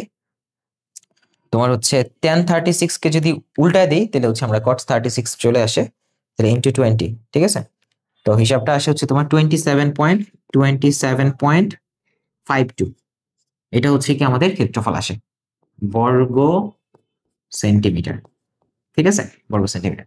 আমি একটু উত্তরের সাথে মিলিয়ে নেওয়ার চেষ্টা করতেছি যে আমাদের অঙ্কটা হয়েছে কিনা। হ্যাঁ, আমাদের অঙ্কটা হয়েছে 27.52। ওকে, এরপরে চলো আমরা নেক্সট অঙ্কে চলে যাই। নেক্সট অঙ্কে বলা আছে একটা সুষম ষড়ভুজের কেন্দ্র থেকে কৌণিক বিন্দুর দূরত্ব 4 মিটার। আচ্ছা, কেন্দ্র থেকে কৌণিক দূরত্ব তোমার হচ্ছে বলছে 4 মিটার এবং ক্ষেত্রফল নির্ণয় করতে বলা হয়েছে। তো আমরা একটা সুষম ষড়ভুজ কল্পনা করি। আচ্ছা, এটা হচ্ছে আমাদের সেই সুষম ষড়ভুজ। একটু বাঁকাতারা হয়ে যাচ্ছে। সুষম ষড়ভুজ। আচ্ছা, এটা হচ্ছে আমাদের সুষম ষড়ভুজ ধরলাম আমরা। ঠিক আছে, কেন্দ্র থেকে কৌণিক বিন্দুর দূরত্ব হচ্ছে তোমার 4 মিটার। তাহলে আমরা যদি এটা কেন্দ্র চিন্তা করি, এটা হচ্ছে কেন্দ্র, এখান থেকে এই ডিস্টেন্স হচ্ছে 4 মিটার। ঠিক আছে, 4 মিটার। তাহলে এখান থেকে এটাও তোমার 4 মিটার হবে, 4 মিটার। ঠিক আছে, এটা 4 মিটার। আচ্ছা, এখন বলছে এর ক্ষেত্রফলটা নির্ণয় করতে হবে। ঠিক আছে, তাহলে এখন তোমার হচ্ছে এই বাহুটার দৈর্ঘ্য তোমার জানা দরকার আছে। এটা হচ্ছে তোমার এ। তুমি যদি এর মানটা বের করতে পারো তাহলে কিন্তু খুব সহজে তুমি হচ্ছে অঙ্কটা সমাধান করতে পারবা। ঠিক আছে, আচ্ছা, তো আমরা একটা কাজ করি। এটা হচ্ছে আমরা এখানে একটা সমকোণ মানে লম্ব টানি আর কি, একটা লম্ব টানলাম। তাহলে যেহেতু এটা সুষম ষড়ভুজ, দেখো এটাও 4 মিটার, এটাও 4 মিটার। তার মানে হচ্ছে আমি যদি একটা লম্ব টানি তাহলে হচ্ছে এই লম্বটা এক্স্যাক্টলি মধ্যবিন্দুতে এসে পড়বে। ঠিক আছে, একদম মধ্যবিন্দুতে এসে পড়বে, পরের বাহুটার একদম মধ্যবিন্দুতে আসবে। ঠিক আছে, আচ্ছা, তো এখন একটা জিনিস কল্পনা করো, সেটা হচ্ছে এই পুরোটা কি তোমার ধর হচ্ছে পুরোটা হচ্ছে এ, তাই না? পুরোটা হচ্ছে এ, আর এই পার্টটা হচ্ছে তোমার, এই পুরোটা হচ্ছে এ। তাহলে এই পার্টটা কত হবে? a/2। ওকে, তো এখন আমাদের a/2 দেয়া আছে এবং হচ্ছে আরেকটা, এটা আমি ধরে নিই এক্স, এটা ধরে নিলাম হচ্ছে এক্স। ওকে,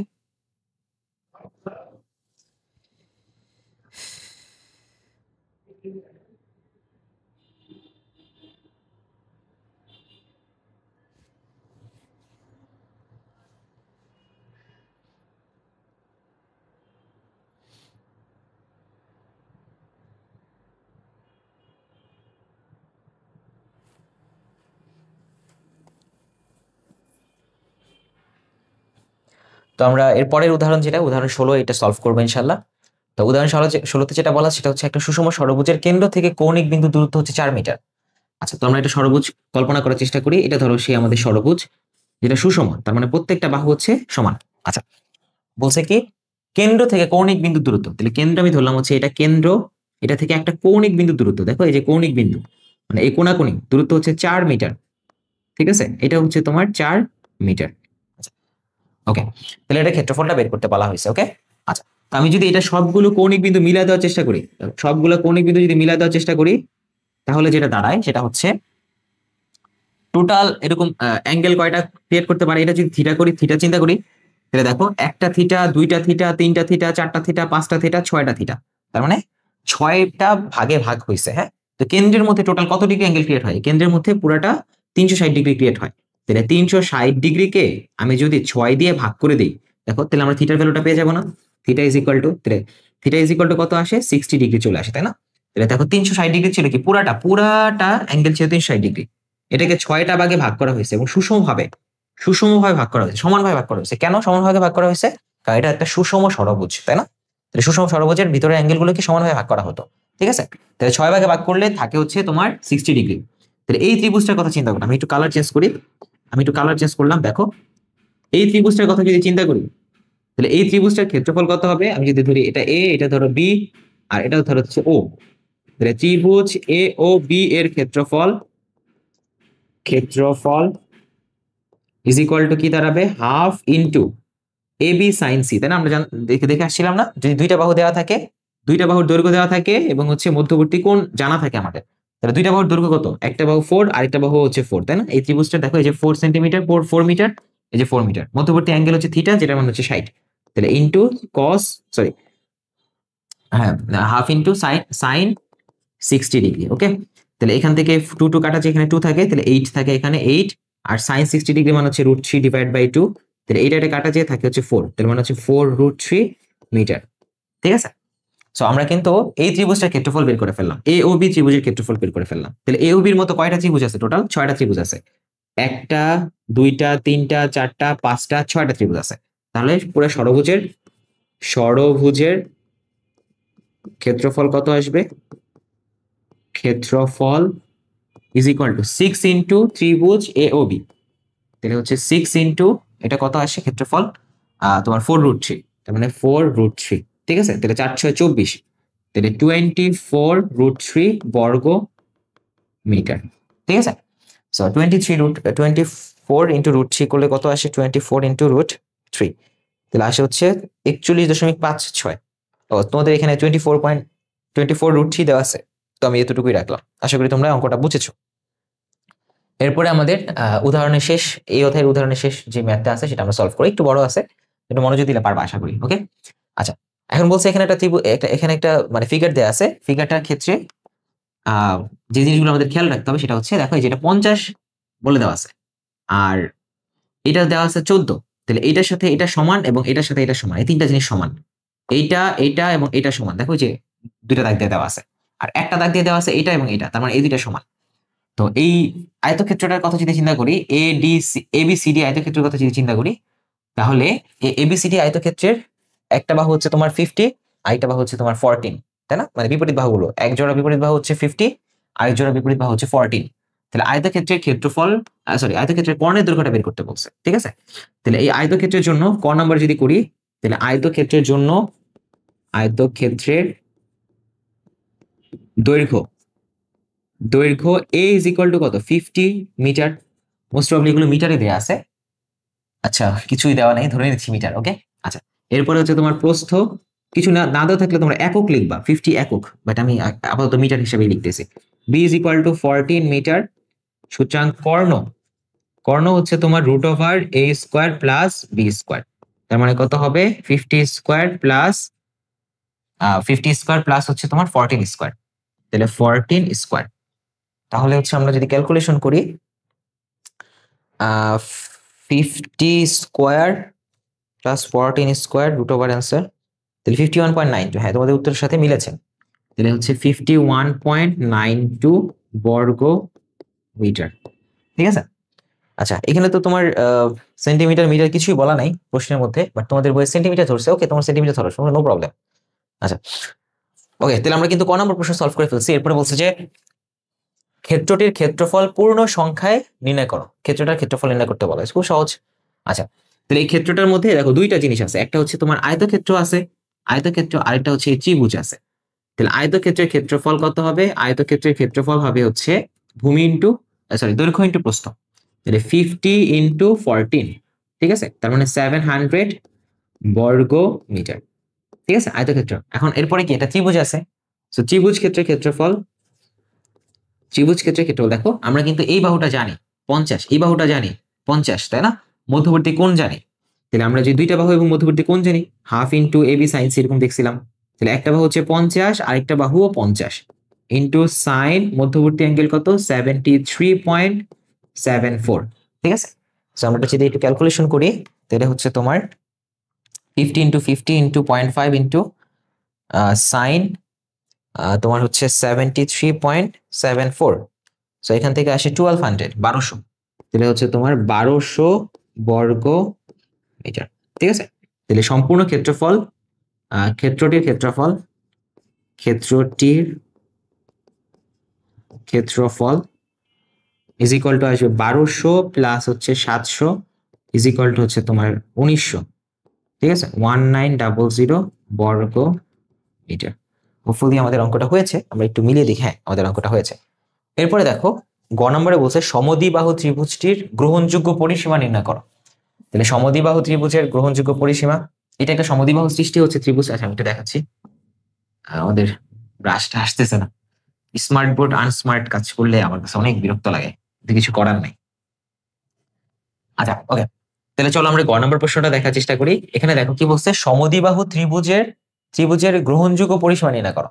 সমদ্বিবাহু ত্রিভুজ না এটা, দেখো তো এই বাহুটা সমান এবং এই বাহুটা সমান পরস্পর, তাহলে হচ্ছে তোমার এটা একটা সমদ্বিবাহু ত্রিভুজ, তাহলে এটার পরিসীমা নির্ণয় করতে বলছে। সো আমরা পরিসীমা নির্ণয় করার চেষ্টা করি, তারপরে আমরা দেখবো যে একাধিক ভ্যালু আসতেছে, এটার মধ্যে কোনটা গ্রহণযোগ্য সেটা আমরা নিব। ওকে, তাহলে চলো আমরা আস্তে আস্তে সামনের দিকে আগাই। তাহলে একটা সমদ্বিবাহু ত্রিভুজের ক্ষেত্রে আমরা ক্ষেত্রফলের ফর্মুলাটা জানতাম, তাই না? তোমার সমান সমান বাহুগুলোকে আমরা এ ধরতাম এবং ভূমিটাকে আমরা বি ধরতাম। তাহলে ফর্মুলাটা ছিল b/4 √4a², sorry, 4a² minus b², এটা আমাদের ক্ষেত্রফলের সূত্র ছিল সমদ্বিবাহু ত্রিভুজের জন্য, তাই না? আচ্ছা, আর একটু আগে আমরা হচ্ছে সমদ্বিবাহু ত্রিভুজটার ক্ষেত্রফলটা তোমার হচ্ছে 1200 বর্গমিটার পেয়েছি, তাই না? তাহলে আমরা বলতে পারি b/4 √4a² minus b² is equal two 1200। আচ্ছা, এটা আমি কেন করতেছি?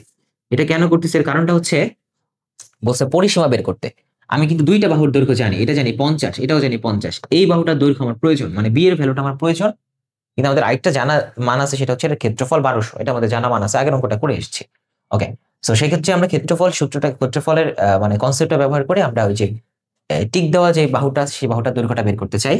তাহলে দেখো b/√4a² minus b² is equal to হচ্ছে তোমার 1200-কে 4 দিয়ে গুণ করতে হবে, 4টা এখানে ভাগ আকারে ছিল, গুণ হয়ে যাবে, তাহলে থাকবে হচ্ছে 4800। ওকে, তাহলে আমি যদি দুই পাশে বর্গ করে দেই, তাহলে থাকে হচ্ছে b² into 4a² minus b² is equal to হচ্ছে 4800।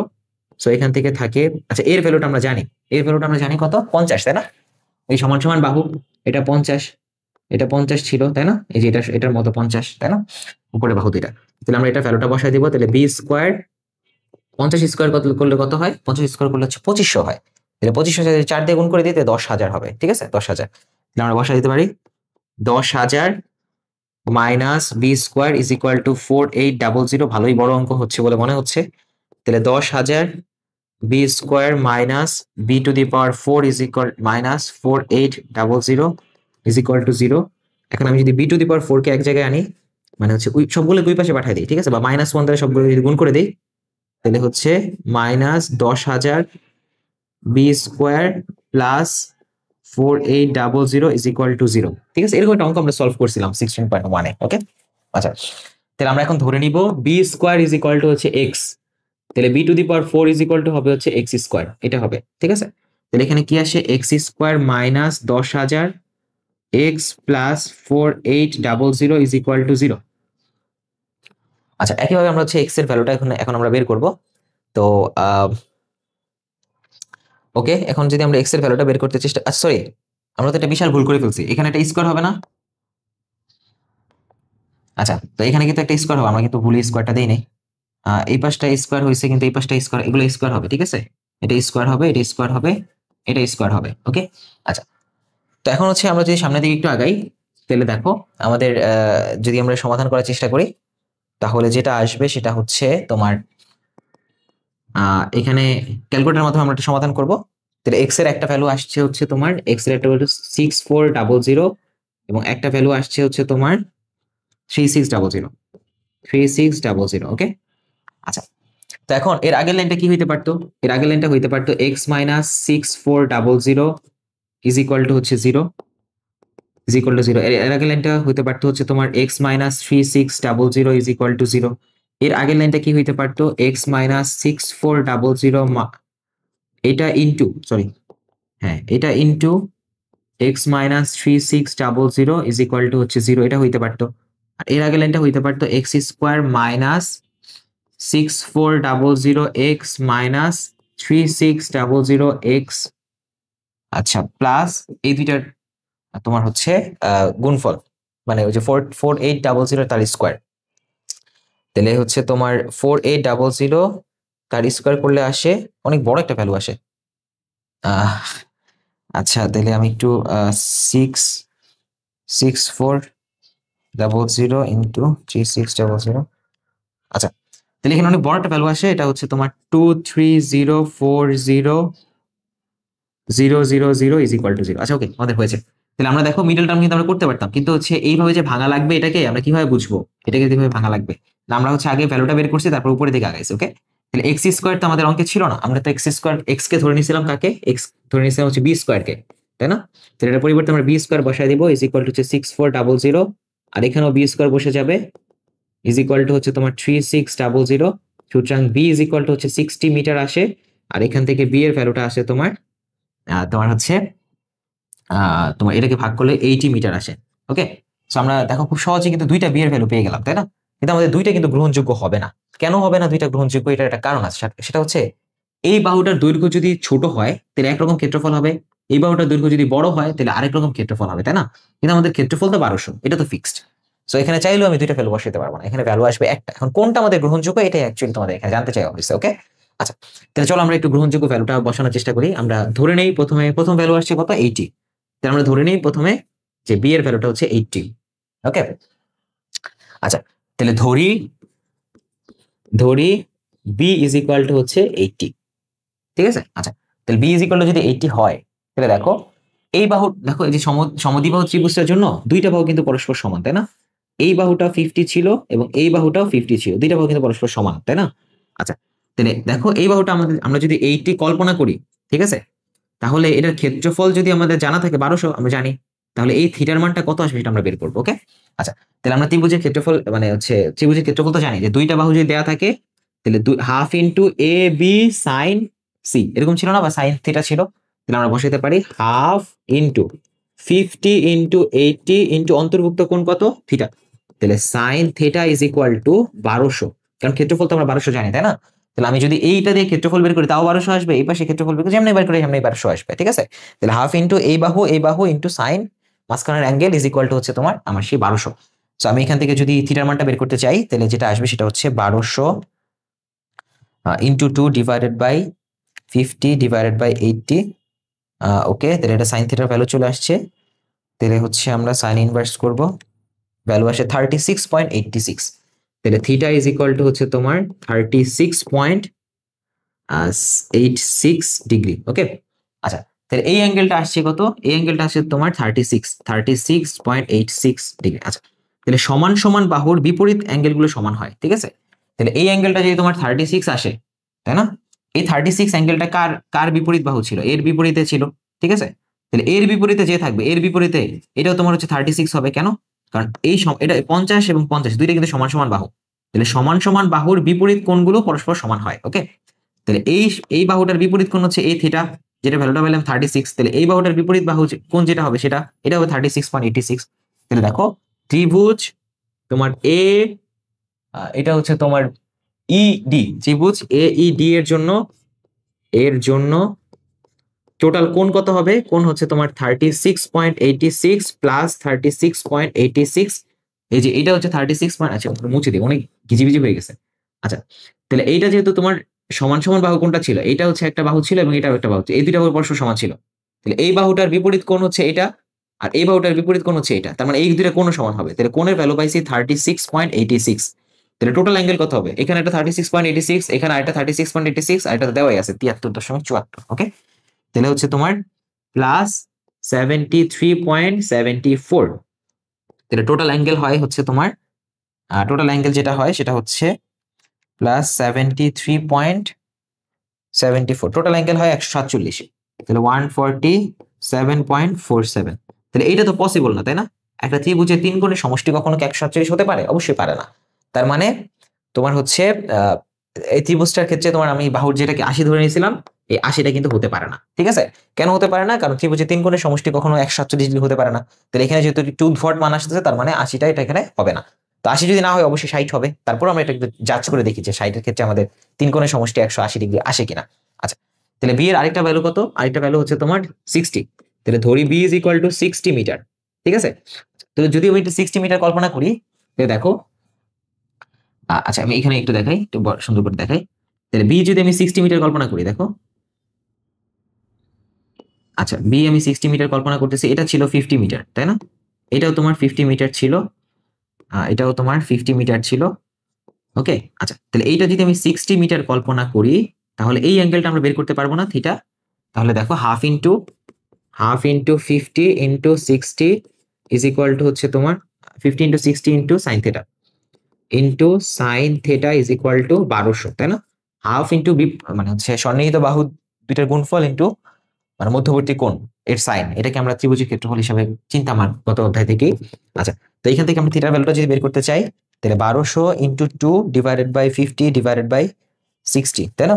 তাহলে এখান থেকে আমরা লিখতে পারি sine theta is equal to হচ্ছে 1200 ইন্টু 2, তাই না? এই দুইটা গুণ হয়ে যাবে আর 50ও ভাগ হয়ে যাবে, 60ও ভাগ হয়ে যাবে। ওকে, তো আমরা সাইন থিটার ভ্যালুটা আসে 0.8, তাহলে আমরা যদি থিটার ভ্যালুটা বের করতে চাই তাহলে 53.13, সুতরাং থিটা ইজ ইকুয়াল টু 53.13 আসে, ডিগ্রি আসে। ওকে, আচ্ছা তাহলে দেখো এইটা যদি তোমার হচ্ছে 53.13 আসে, তার মানে এটাও কি 53.13, কারণ বিপরীত বাহুগুলো পরস্পর সমান হয়।